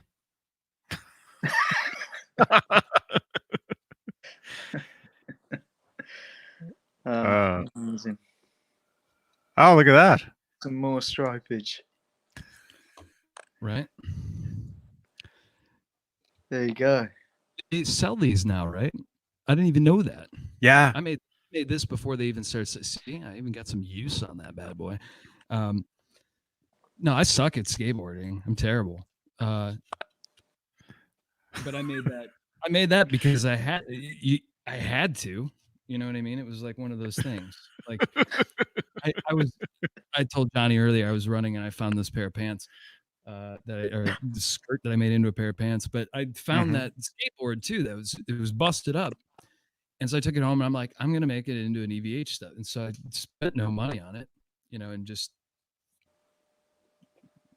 next thing you know, what do they sell these for? Like $100 on the EVH website? I mean, they're pretty expensive, but I think those are, they're like aluminum though, aren't they? They're excellent quality. You have one? I don't have one, but if you're at the NAMM show this year, you would have seen it. They had it on top of the display case at the EVH booth. Yeah, I didn't touch a whole lot of stuff there. I just grabbed I wanted to get my hands on the Frankenstrat, of course, and see what the big deal was. What'd you think? You liked it? I liked it. Oh, I thought it was great. It always amazes me though too, like because I make my stuff too, and then you're like, well, how does this feel in comparison to that one? But that's what's great about Dan, because you go and you pick everything up. You're like, okay, my collection's comparable. You know what I mean? It made and it's fun.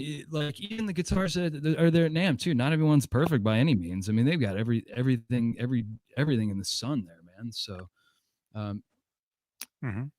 Were you talking about not having NAMM again? I think you said no winter NAMM this year, right? I would not think so. I'd be surprised if we saw another one in a couple years, right? With what's going on right now, which sucks. No, it's the worst. I mean, like it's weird. Like I'm playing a lot of Game Boy. I have one game. I have Tetris. It's great. I used to have more, of course, but no, it's I stick on one thing at a time. That's my Tetris is my game though. But I like video games, but I would much rather be sitting in sound editing and recording and that sort of thing. You can treat it like a video game anyway. You get into Logic, it's the same action. It looks like a game, yeah. If you're gonna spend time on, you might as well spend time gaming in that. You know what I mean? And making music, and then at least you have something to show for it afterwards. Besides, like or learning, or learning a skill like Logic or like that thing I played at the very beginning, with the music and the card. Yeah, like I learned how to do that. And it's good. It's good. It looks great. Like it's amazing too. I mean, like out of necessity, we've been forced to become,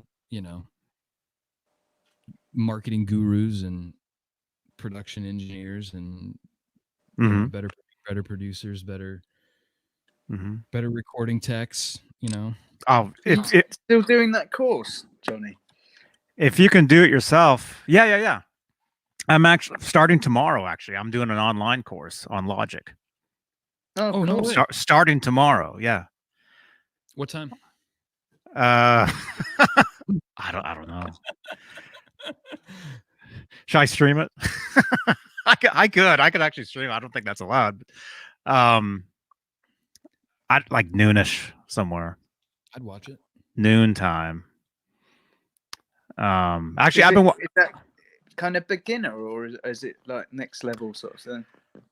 I think it's next level. I don't think it's totally Oh, cool. beginner. No, it's like next level stuff. And Clayton James Hicks, 1998 Hicks. Today is Music Man Monday. That's right, man. Yeah. What was I gonna say? Yeah, if you can do it yourself, if you can run the board, if you can anything you can do yourself is just better and better for whatever it is that you do. You these days you really can't rely on anybody. If you can do it, you can learn it and you can do it, and there you go. Yeah, that's what I found with the stuff that I do.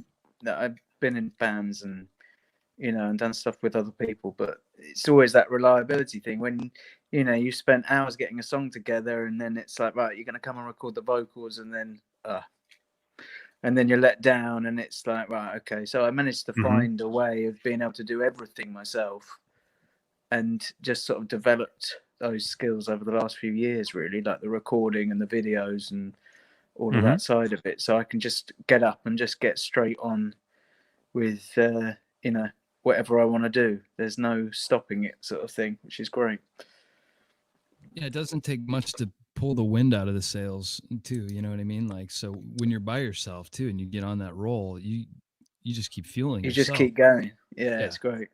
But I love that kind of little zone, it's like that you get into and you just lose a day, basically, just making some awful video. Oh man, here's your quality too. Like, you got multiple shots, you know what I mean? Like, I mean, it's I set up normally quality. I set up 2 cameras, so I have one in front of me and one to the side, and then I'll crop it so that you can't see the other camera, obviously, because the thing is I'm only using my phones to video it, my phone, and sometimes a GoPro. So I don't have proper cameras or anything, but because you can set them to like 4K, you can get a pretty good image. And on a tripod, because they're all filmed completely static, and then I'll add all the movement in afterwards on Final Cut. So all the zooms and like the handheld type effect is added in afterwards. So you end up, with something that's got a bit of energy and life to it, rather than here's one shot, here's the other shot, here's another shot. It actually has movement and can kind of go with the music, which is but that's all developed, because now, like, if I watch my old videos, which I try not to very often, but sometimes I'll watch, like, say my cover of Black and Blue, and like you're waiting about 3 hours for the camera angle to change. It's like, is it? Oh, right, we're still on that bit. Yeah. And it's just like, I didn't know what I was doing, but yeah. Well, do you think our attention span has changed though too? Because maybe back then, like, it was, more feasible to hang on a shot like that for longer. Yeah, it could be. Yeah, I think I wasn't really, well, it felt like I was trying to make a music video, but now I kind of feel I want that kind of pace and energy of a music video, where before it was more about just the guitar, just the guitar playing, really, and me just stood there playing, but I wasn't really performing. I was just standing concentrating. Whereas now what I'll do is I'll rehearse, and then I'll do a few takes of it in front of the camera, and then I'll pick the best one, like actually performing it, right, like it's a gig, because that's how I want them to seem, like I'm actually playing it with a bit of feeling and passion, or whatever you want, because it just comes off better, I think, than, because obviously I am just like a glorified bedroom guitarist doing this. There's not really there's not that much difference. It's just you're pretty damn good glorified bedroom. Well, you're very kind, but it's just it's just an extension of that, though, isn't it, really? And that's what so to try and make it interesting is kind of, it's fun, and it's another part of that whole thing that I didn't realize I was going to end up doing, until a few years ago. And then it was like, oh, I'm actually really into making videos, which is cool. And like, it's all self-taught. Everything is, the whole lot. So it's just a great kind of learning curve. But then, you know, you can be learning something or, you know, using something for years, and then you're like, oh, I could have just done it that way. And you could have been so much further ahead had you just known. I had the same thing with guitar, because I didn't have lessons, and so I taught myself. And when I first started and I was trying to do the 3-note per string stuff, you know, so say down around the 3rd fret, so you're doing 3, 5, 7, 4, 5, 7, blah, blah, blah. And I'd just always be using those 3. And then someone said to me in a music shop, they were like, why aren't you using a little finger? And I was like, don't know, didn't even know you could. And so then I had to go and relearn basically everything again. I've had loads of things like that. Why aren't you using your feet? Sorry. Extra fingers. Yeah. So yeah, and it's been the same with the video editing and the music, you know, production side of things. It's just a kind of constant learning curve, but it's great fun, you know, and you end up with your own ways of doing things. And like my videos all basically look the same, which is probably not a good thing, but you know, they have a style of their own. I don't know. It's got a style to it, though. It's kind of, you know, you can expect. There's something you can expect it to. I appreciate that, actually. Look a certain way, yeah, and it just develops over time, doesn't it? You know, and like it's making use of the room, and I don't know, because yeah, it's just really good fun. I just really keep enjoy them coming, man. I really enjoy them. It'll be forever. Well, yeah, hopefully. I've got plenty of time now, so probably going to get quite a few now. But, yeah, there you go. Yeah, and keep churning them out, man, because right now is the time to do that, and the audience is there. I mean, exactly. Yeah, right now. Yeah. You know. Yeah. No, it's cool. Yeah, as I say, I think I'm going to do Dream Is Over. That'll be. It's quite an easy one, other than the start of the solo, like the main solo where he does that ripping like legato thing. I'm in the process of learning that, and that is an absolute bastard. Which, yeah, but I'll get it. But if not, I'll just do an approximation of it. But the rest of that solo is pretty straightforward, and I can get it to sound similar. And the rest of the song is fairly simple. So you track it twice too, the solos as well. Like no, I'll only do them once. So I use I found this thing on Logic that I use to get that kind of for an awful carnal knowledge and balance. Expander? No, it's called sample, as Americans would say, delay. And it basically splits a mono signal into stereo, and you can control how much it's delayed either side. So you end up being able to position it within the mix. So you can get that, you know how Eddie's guitar generally is slightly to the left. It's more to the left than it is the other side. And so you can get exactly that, or not exactly, but close to that sound with that. And it doesn't sound too bad when you listen to it in mono. Because the thing is, like, you can, as I'm sure you both know, but, you know, you can make something sound great through your monitors, and then you listen to it on the phone, which is what most people are going to be listening to it on. And it's like, this sounds awful. You know, it sounds like it's in a toilet. So you've got to be really careful with those where you split the signal into a stereo signal, because it can really sound terrible, you know. I had trouble before we did the show. I was getting phasing issues too in the left, and you know, like I had to go a different way before we started. You know, it sounded terrible. It sounded great here, it sounded terrible in the, you know, same problem. So sorry, Johnny, what were you gonna say? Oh, I was gonna say, hey, Cameron Brown. Hey, man. Oh, Cammy B is here. Good to see you. Yeah, and check out the video with Cameron. It'll be up. There'll be a card right up there with the video with Cameron from I think it was Friday night. Now I was gonna say, the thing is with the phone, if you just listen to it, you know, half of the song is missing. You actually can't hear it. It gets phased out. If you know what I mean. Yeah. Right. I mean, there's so much. You've got to be really careful with it. There. Right.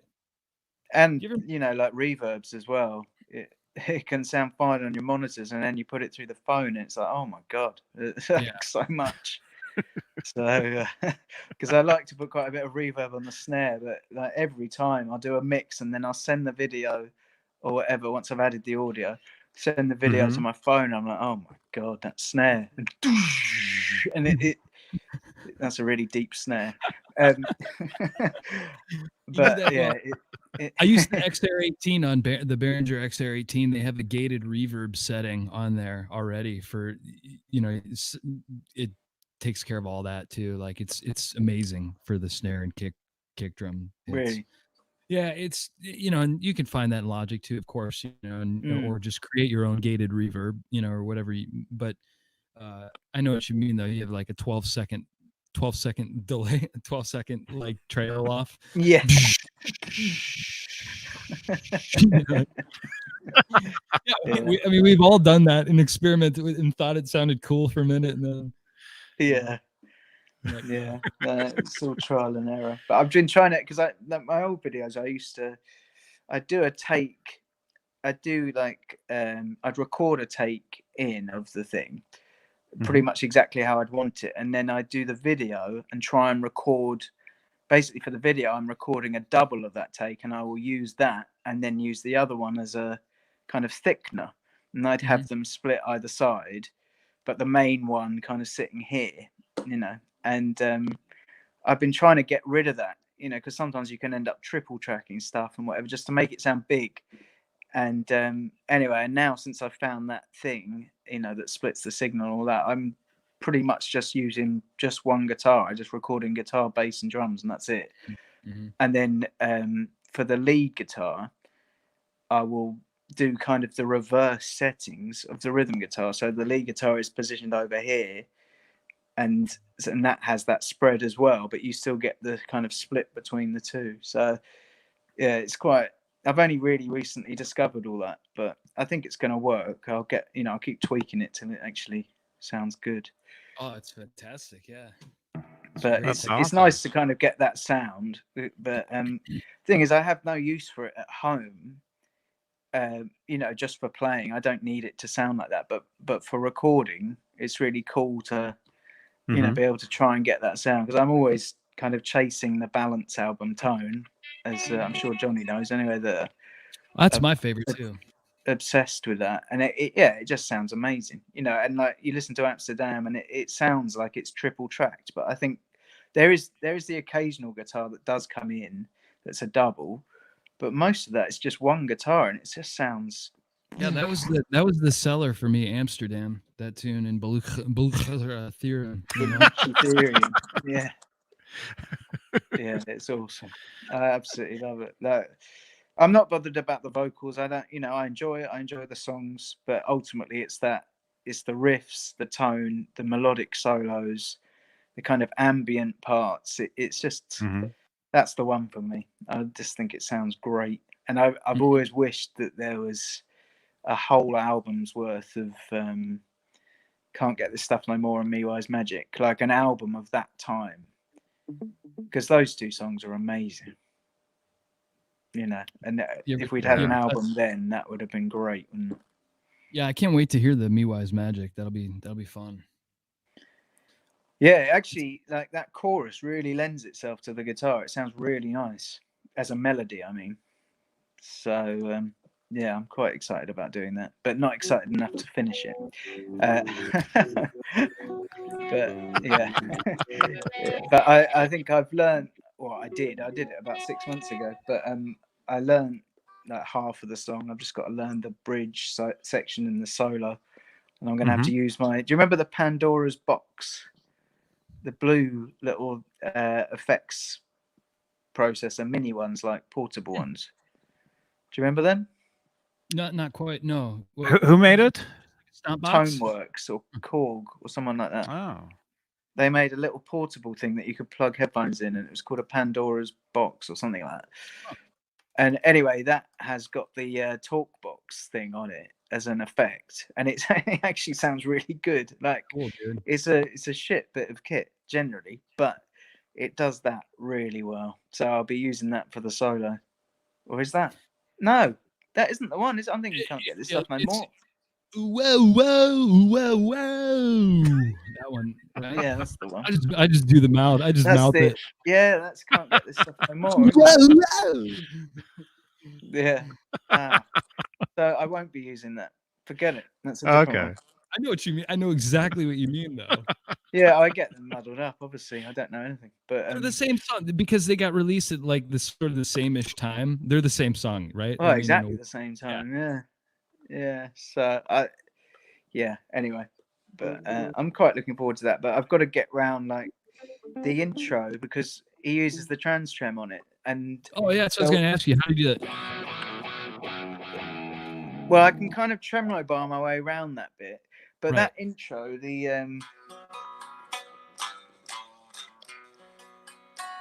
so to do it, when I came to record it, playing it where it sounds, which would be in B, you can't get the strings to ring properly because it relies on having open strings and the bar, the trem up 2 steps because he's playing in A. Right. So when you try and play it in B, like it sounds, you don't get that ringing. So it's really annoying. So I just have to do it with a capo. And you gotta leave your. I hate how you have to do that, but you have to leave your index finger down too for that whole part. You know, do. Yeah, and then hammer on the notes. You can't get the notes to sustain properly. Right. And I know that sounds really anal, but it does make. No, it's not. I'm with you. It does make a big difference to how it sounds because that ringing out is a big part of that sound, isn't it? And so yeah, I'm just gonna have to do it. I don't know what I'll do about the video because otherwise, have you? Like, oh well, he hasn't got a trans. Have you come across a program called ToneBridge? It's an app. I've not heard of that. Check it out real quick sometime. ToneBridge, right? And explore the Van Halen side of things because you might love it, you might hate it. You got to do some tweaking with a lot of stuff, but it's real easy to go. And JB, I know you're running low on time too, brother, right? So. We can go for a few more. I figure there's another show starting in a few minutes, which we can crash. We're gonna do a raid over there once they get going. So yeah, we can go another. One thing I'm gonna have to go fairly soon because it's 1 o'clock now.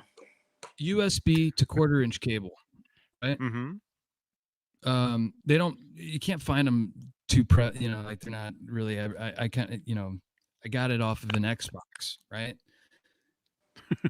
Works well with ToneBridge, right? Because you can get the sounds out, and then I run through the Boss ME50 just to get a little bit of compression, maybe a little bit of delay if I want or not, and then back out into whatever stereo system I want to run. And you can adjust the noise gate and do all that stuff, and you can damn near nail these tones, just as you change. Like if you want to change tones quickly from era to era fast, like it's the easiest way to do,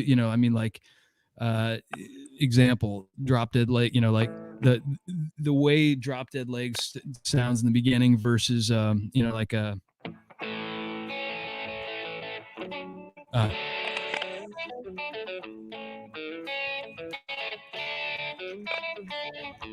right, just being able to, like, there's a clarity there, there's a slight crunch, and then he drives it right into the but you can't always nail that, or roll your volume down to 1 or 2 the way you need to, and get the same attack on the strings. So I just feel like this is a really great program for this. Feel Your Love Tonight.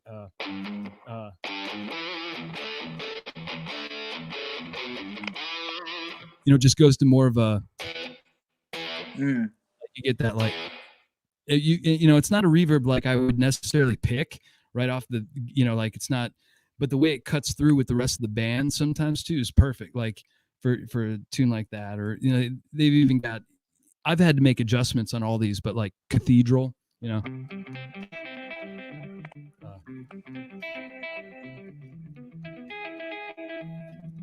sounds great. Yeah, and I'm not rolling the volume on that for right now per se, but But when you do, you know, you can get that attack and dance in the streets, you know.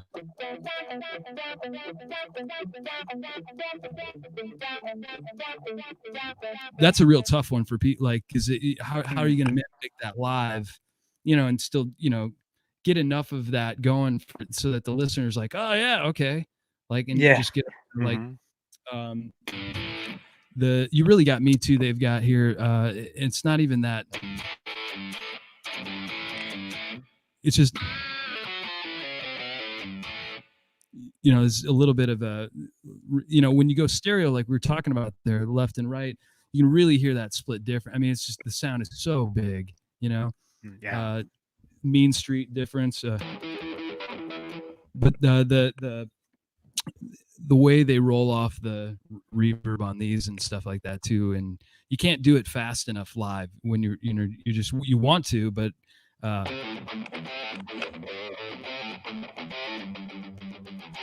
I heavily encourage you to check it out just for fun. You know, what was it called again? It's called Tone Bridge, and it's just an application you'll run on your phone or whatever else. And like I said, you might have run into some trouble about how you're going to run it. And I'm using USB to 1/4-inch cable straight into the guitar. You know, that's cool. If you just want to practice, get some tones going, not play through an amp, just run. Yeah. It's amazing, you know. So that's really cool. I love it as a tool, but you'll have to check it out. Yeah, I've not heard of that. Some of them are good, and it works for like all bands. I mean, Led Zeppelin, whatever. Like, you just dial in, name the band, it'll pull up the tones for you. I think it's it's all there. It's a collection of everybody's submissions to this page. You know, like if you. How much is it then? Does it cost anything? It's free. It's free. It's free. That's what I'm saying. Like, it's totally overlooked. And I don't mean to give away too many secrets here, but what I do is I run an A/B box, and so I split between the sounds that I have on my floorboard that I know so well and love, you know, or whatever else, and then I switch over to the A/B box, and then I can switch over to the computer tones. Just if I want to just get something, you know, like a little lighter, like dance.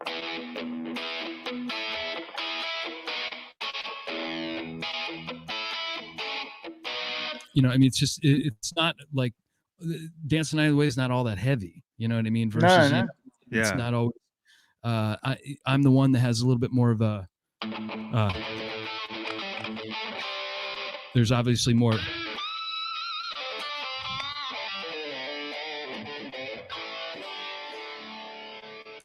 To me, it's such a it's so like. I can't hear exactly probably what you guys are hearing right now, like through this, but through any stereo system or whatever you're running, I mean, you can sound exactly like the record with just this one program. Really cool. Yeah, and it's an app. Yeah, it's called an app called Tone Bridge, and it's totally overlooked. Is it that? Yep. Yeah. So it's for like Apple and Android. Yeah, I think so. Yeah. And you're running it off. You're running through a Mac, or you're running through like an iPhone? It's through Mac, yeah.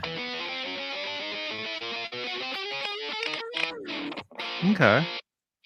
And sometimes, you know, I'll run these like they obviously don't have like a phase 90 in there and stuff like that. So or the EVH phaser or that sort of thing. So I will loop it through those things when I want to really attain a certain particular type of sound or something. But you can get really close, man. You can get really, really close with all those. And I think for the dollar, for the money, that's amazing. Yeah, right. Check it out. You'll have some fun. But I think the other way that they make like the iRig. That's as another version of a way you can turn it on and off, you know, within your rig, you know, but you have to experiment. I can't flip my camera around, or I'd show you on my floorboard how I have it running, but you can log in with your phone. I know. I was trying to do that earlier. Like, I have to actually log in though, and I don't have an account yet. I need to make one. Do you? No, I don't think you do. I think No, you don't. I didn't have to. if you just click the link that I sent you in Messenger, you'll be able to jump in through your phone. Let me do that. And I can just switch over.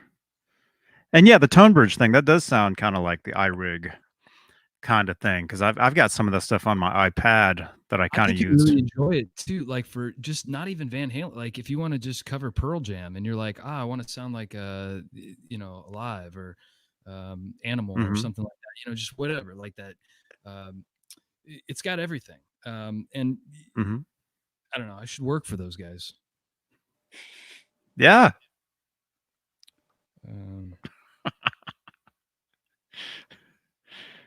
Still trying to figure this out. Sorry, Johnny. Yeah. Oh no. Yeah, just open up Messenger and you'll see that link that I sent you. Okay. And then yeah, you just allow it. I think you have to copy and paste the link into the. It gives you a link, and then you copy and paste it into the Safari. See, where were you 2 hours ago when we needed? That's what I needed. I was sat here watching it. I was sat here watching you struggle, but I didn't know anything about it. So yeah, that's a cool guitar, Charlie. Those, it's really cool. I tried one at the NAMM show, not this last one, but the previous one.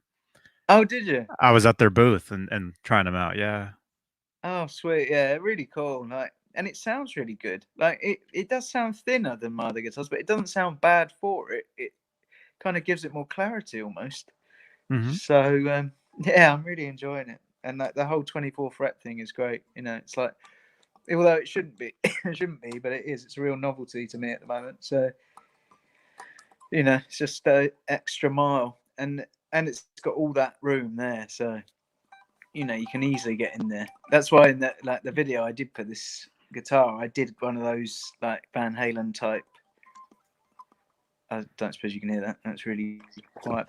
But no, one of those types of licks up there, and it was great because you can actually hit it, and the 24th fret works. You don't miss it. It actually sounds every time you hit it. So yeah, it's really cool. Yeah, that's great. That's great. Yeah, I got you, Dave. I got your other one here. Okay, but if I talk, it'll. I've got. Here. Oh no, I muted your mic. Okay, great. So you're coming through. Well, actually, which one should I mute? Yeah. So right now we can hear you through your phone. So here's the board I'm using. Cool. And then I run, like I said, out of that AB box, just into the tone bridge on the computer there or whatnot. Into the Game Boy. So here's what we were talking about earlier, JV. That's nice. Cool, that's great. Yeah, it's good enough. Oh, look at that. Oh, and you got your amps. Yeah, if I do need an amp, I'll go through the Marshall or something like that. It's just a solid state. And then those are the ones I didn't pull out for you. Oh, that's cool. Look at that one. Yeah, it's a Wolfgang DIY. And then I threw I don't know what the only problem with this one is, how Rob was talking about the bridge having to sit so much higher on the guitar. Yeah. Yes. Yeah. And this is one of those exact. This is what happens: is you get a gap right there. Yeah. So it plays really well. It's just aesthetically doesn't look as good. I tried to figure out what this one is. I don't know. Looks like a Kramer. Yeah. beat neck with a well, sure, but like what's That's a pacer. That's a pacer. Is it a pacer? Yeah. Okay. Yeah, that's a pacer body. So what do I need to make that one into? The purple and you could. I won't, but yeah, I like it like that. Me too. I just wanted a black one. That's what Rob was playing, right? Yeah, that looks like a PV. That's a Mine, special. yeah. Yeah. That's nice. You've got this one, right? Liquid? Yeah. Really cool. Yeah, you like I enjoy that one a lot. Yeah, it is. It's really fun to play, like standing up. I did this one trying to make it look like Wolfie's before I even had a picture of Wolfie's guitar. I did that off the top of my head. Oh, it looks cool, man. But it's good enough. That's awesome. And that JB for you. It's another Strat. This is a reverse Franken Strat where the black stripes are white, the white stripes are black, red's red. Yeah. I just wanted to see what it would look like. And it's all right. Looks like a Yamaha or something. It's a light guitar. I think it weighs half of a penny. Look at that. And you got the loop station. You got the big loop station there. Yeah, this is great. I run live when we're doing stuff like the jump intro,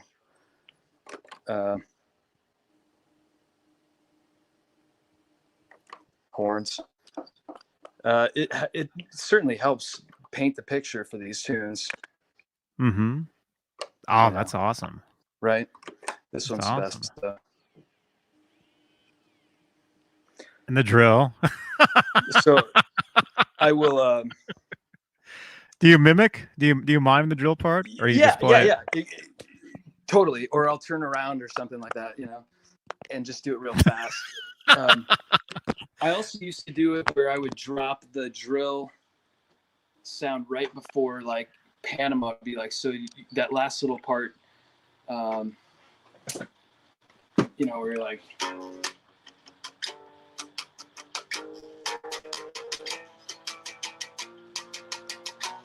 Right there.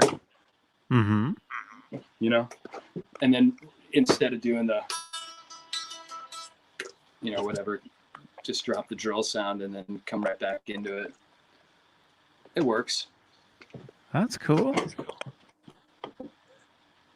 But I just discovered, though, that I like to go between effects on the floor and effects on the computer. And it only works if you can do both. So you're using the laptop live then too?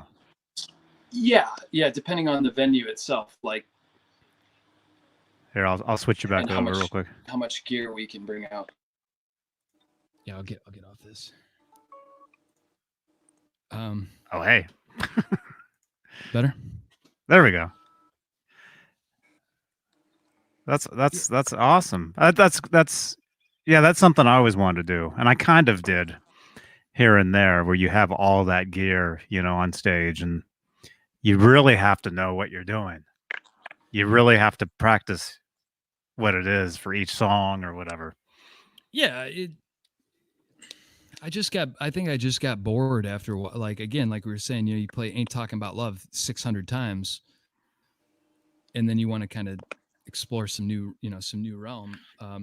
But same thing with the floorboard too. Like I don't know. I mean, I've always been dragging out the Boss loop station. Sometimes I'll do live loops. I've tried to do Van Halen parts where you'll actually play the rhythm part for a section and then loop it. You play it once through, loop it, and do a solo over it. It's okay. I'd rather just drop out and do the solo section and not have a rhythm guitar player over that. So I can't even think of a specific part that I'm talking about, but there's a couple of Van Halen songs where there's rhythm parts playing in the back, like even Cabo Wabo, or whatever. When he goes right to the what is that section? The just over the solo section, like however that comes in, whatever's playing underneath the rhythm section underneath there, The da da da da da da da. Yeah. Something like that, right? Yeah. So what I would do is I would just play that once with the band or whoever I was playing with, and then I do the solo late. Like again, I'd play it over the top. Just kind of, but you end up doubling everything. Sometimes, but again, it's just out of boredom. You know what I mean? Mm-hmm. Everything's. This is a great time for that. So if you're creative, you're gonna make a lot of things right now. Hopefully. Definitely. We'll have to work on something though, Charlie. Like I'd like to do a track with you on something. I don't know what. We'll have to. Yeah, cool, I mean, if it's cool with you, like I'd like to do that. To think a little bit more. If I'm not friends with you already, I'll friend you on this after this chat. We'll talk more or something. Yeah, cool, man. Yeah, do it. Awesome. Right, I'm gonna go because it's pretty late. But what time is it over there? 1:15. Well, glad you're still in good health, man. Keep your spirits up, man. You too. Thanks for chiming in. It's good to hear you. Cool, man. Yeah, it was really cool coming on. Yeah, great to see you, man. Yeah, good to see you too, man. Yeah, I'll speak to you both very soon. Happy I don't know how I get out of this. How do I leave this? We just sit and stare at you until you figure it out. Yeah, I'll just leave the room and just leave it on. Leave my phone charging. Yeah. And then you see me in the morning when I come back. Yeah, it's fine. Right, cool. There should be a little leave studio button, or if you just close there it. There is. I found it. I've got there it. You go. But yeah, cheers for having me on. That's really cool. Yeah, anytime, man. Cool, man. Yeah, I'm sure I'm going to be around the next few weeks. So cool. Well, yeah, let's do it again. Yeah, man, definitely. Okay. Nice to meet you, Dave. You too, brother. Cool, man. Well, take care, both of you. All right. Yeah, he's a cool dude. He's a great guy. I figured such. I mean, he makes great videos, man. He really does. It's funny. There's so much talent out there in the world. There really is. But well, listen, man. I appreciate this a lot, dude. This is a lot of fun. So, are you you're on to the next show though right now? What time? We're gonna do what's called a raid. We're gonna send everybody over to another show. How come YouTube is making it tough where they're hiding, they're like hiding videos. It's very weird. Probably because everybody is online right now. Yeah. Let's see. Okay, here we go. Everybody that's watching, thank you for watching, and don't leave yet. I'm going to send all you guys over somewhere else, and we're going to do a raid where you're gonna say in the chat of that video, "Hey, Johnny Beane raid," or "Johnny Beane sent me." There we go. Let me copy it here.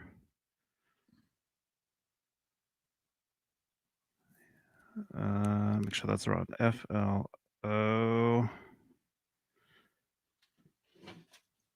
Dude, I could sit and jam with Charlie like that all day long, I think.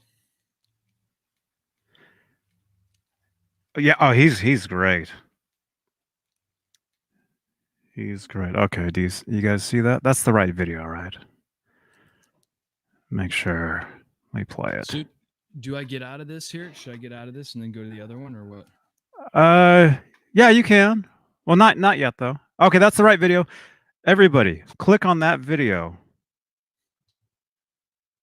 Actually, what I need to be doing, I actually need the feed for that so we can hear. All right, so I'm gonna plug them in. We're gonna hear them. Let me jump out of this. Oh, they're doing it already. Hang on. They're doing it. Don't do it yet. Okay, here we go. One of the things I've always loved about your playing is that you are so Can you hear that? precisional. Like, I mean, you must obviously be your earliest teachers, obviously, right? Like how long? Yeah, and I consider him like the first serious musician. Okay, you guys are doing it. I see you guys over there. Teachers, but they were more like this is over at Jason McNamara's channel. bands, He's got Alex Skolnick, a local who's an old friend of mine. Very good at, but as far as just let's see if they notice us. Advanced, serious Bruce, keep saying Johnny Beane in the chat over there. Teacher. What a great well to draw from. Just quickly, because I don't want to go too far until he maybe disappears. A good friend Jay Hannon, who goes by the handle of 7/8, please tell Alex that I've recorded a few records at Spinning Recording Studio. Pete and Nick are awesome. Oh, cool. Pete and Nick are my dudes, and yeah, I mean, I'm very lucky to have this great connection with this studio in New York. That it's a great studio, and the guys are good friends. And everybody, jump over there. Pleasure to work there. Say Johnny Beane Raid in the chat. Most of my stuff, as far as all right, Bruce is over there. 6 strings over there. 7/8. Or he's one saying of my own records, or if I'm playing on somebody else. Jay doesn't believe that I know Alex. A pro studio. He thinks I'm lying, and that's where Conundrum was. But if they notice him, that's the place. Well, Jay has recorded there. Jay's a producer as well as a guitar player, and he's actually on a show that inspired me to get going called the Johnny Beane Show. Do you know Johnny Beane from out there in the Bay Area? I do, yeah. I do know Johnny Beane. I've actually known him a long time. Johnny's a great dude. I wasn't kidding you guys. Great guy, yeah. I know him from Berkeley, California. I think I got to know him a couple years before I left for New York, where I live now. But it's funny because I was just doing a live appearance on Instagram, and then afterwards I scrolled. There were like more people jumping on than I could keep track of, but afterwards I scrolled through and I saw Charlie Hunter. Wow. Charlie Hunter, he's another guy from Berkeley. And Charlie Hunter, hey Alex, So, and then yesterday he went live, so I jumped in on his chat, and he saw me, and we were talking about Subway Guitars, this guitar store in Berkeley. That's where I worked. And I taught there for a few years, in between the first period of Testament and deciding that I was moving to New York and going to play jazz for a while. I taught there. And Charlie Hunter had taught there. He had been teaching there right before me. And Johnny Beane was working there. And that is how I know Johnny Beane. So it's of funny how this is all like full circle. If I can do my Johnny Beane impersonation. Cool. Yeah. You know Johnny. All right. Yeah. He's so well known for doing that. He's such a great dude. Like, I love Johnny. He's been super supportive and super kind, and just I can't say enough good things about Johnny. He's just such a nice dude. This guitar store, just real quick, it's kind of a funny story. This was a place where it was this older hippie guy from Berkeley from the 60s, and he went by the name of Fat Dog. Fat Dog? Yeah, it's like total Berkeley characters. And you probably have heard of Wavy Gravy, right? Wavy Gravy's very famous. He was in the Woodstock movie. Oh, okay. Yeah, I knew it sounded familiar. Electric Blade, Acid Test. He's this. Anyway, those guys are friends. So which is kind of all you need to know. But he's somebody. So he's the owner of Subway Guitars. He's somebody I would describe as to the left of Bernie Sanders. Interesting. That sounds like quite a character.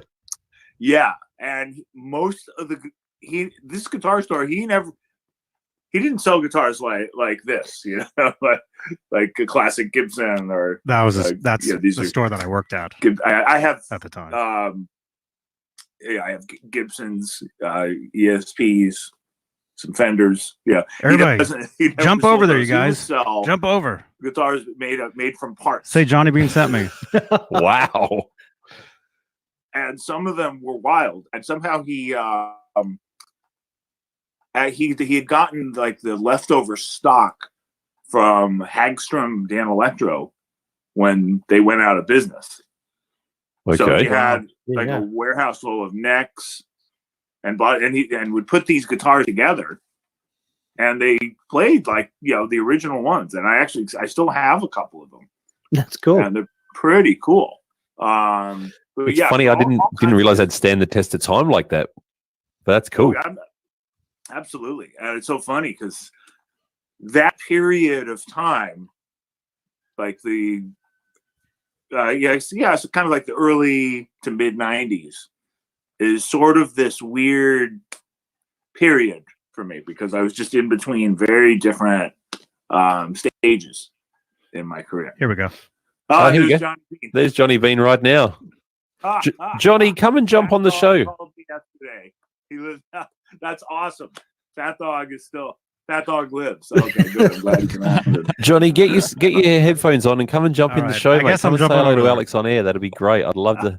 I've been on Johnny's show. I don't know how many times. I'd love to have him on my show. That'd be magic. Yeah. I'll send you the link right now on Facebook, mate. You know how all this works. He's the guy who taught me how to do all this, so I owe him big. All right, jump over there, you guys. I'm gonna jump over on there. That's so funny. You guys know each other because we've met on completely different corners of the universe. You know, it is true. Actually, I found today. I just looked it up just before. I actually found a photo of when you and I first met, and I've even got the date. All right, I'm gonna jump over there. All right, brother. Thanks, over, you guys. Dave, thank you so much. Yeah, this is awesome. And yeah, let's do it again real soon. Yeah, I'll text you later. Okay. See you, buddy. All right, see you, man. Bye. Bye. All right, you guys. I'm gonna jump over with Jason McNamara and Skolnick. So here's the link right here.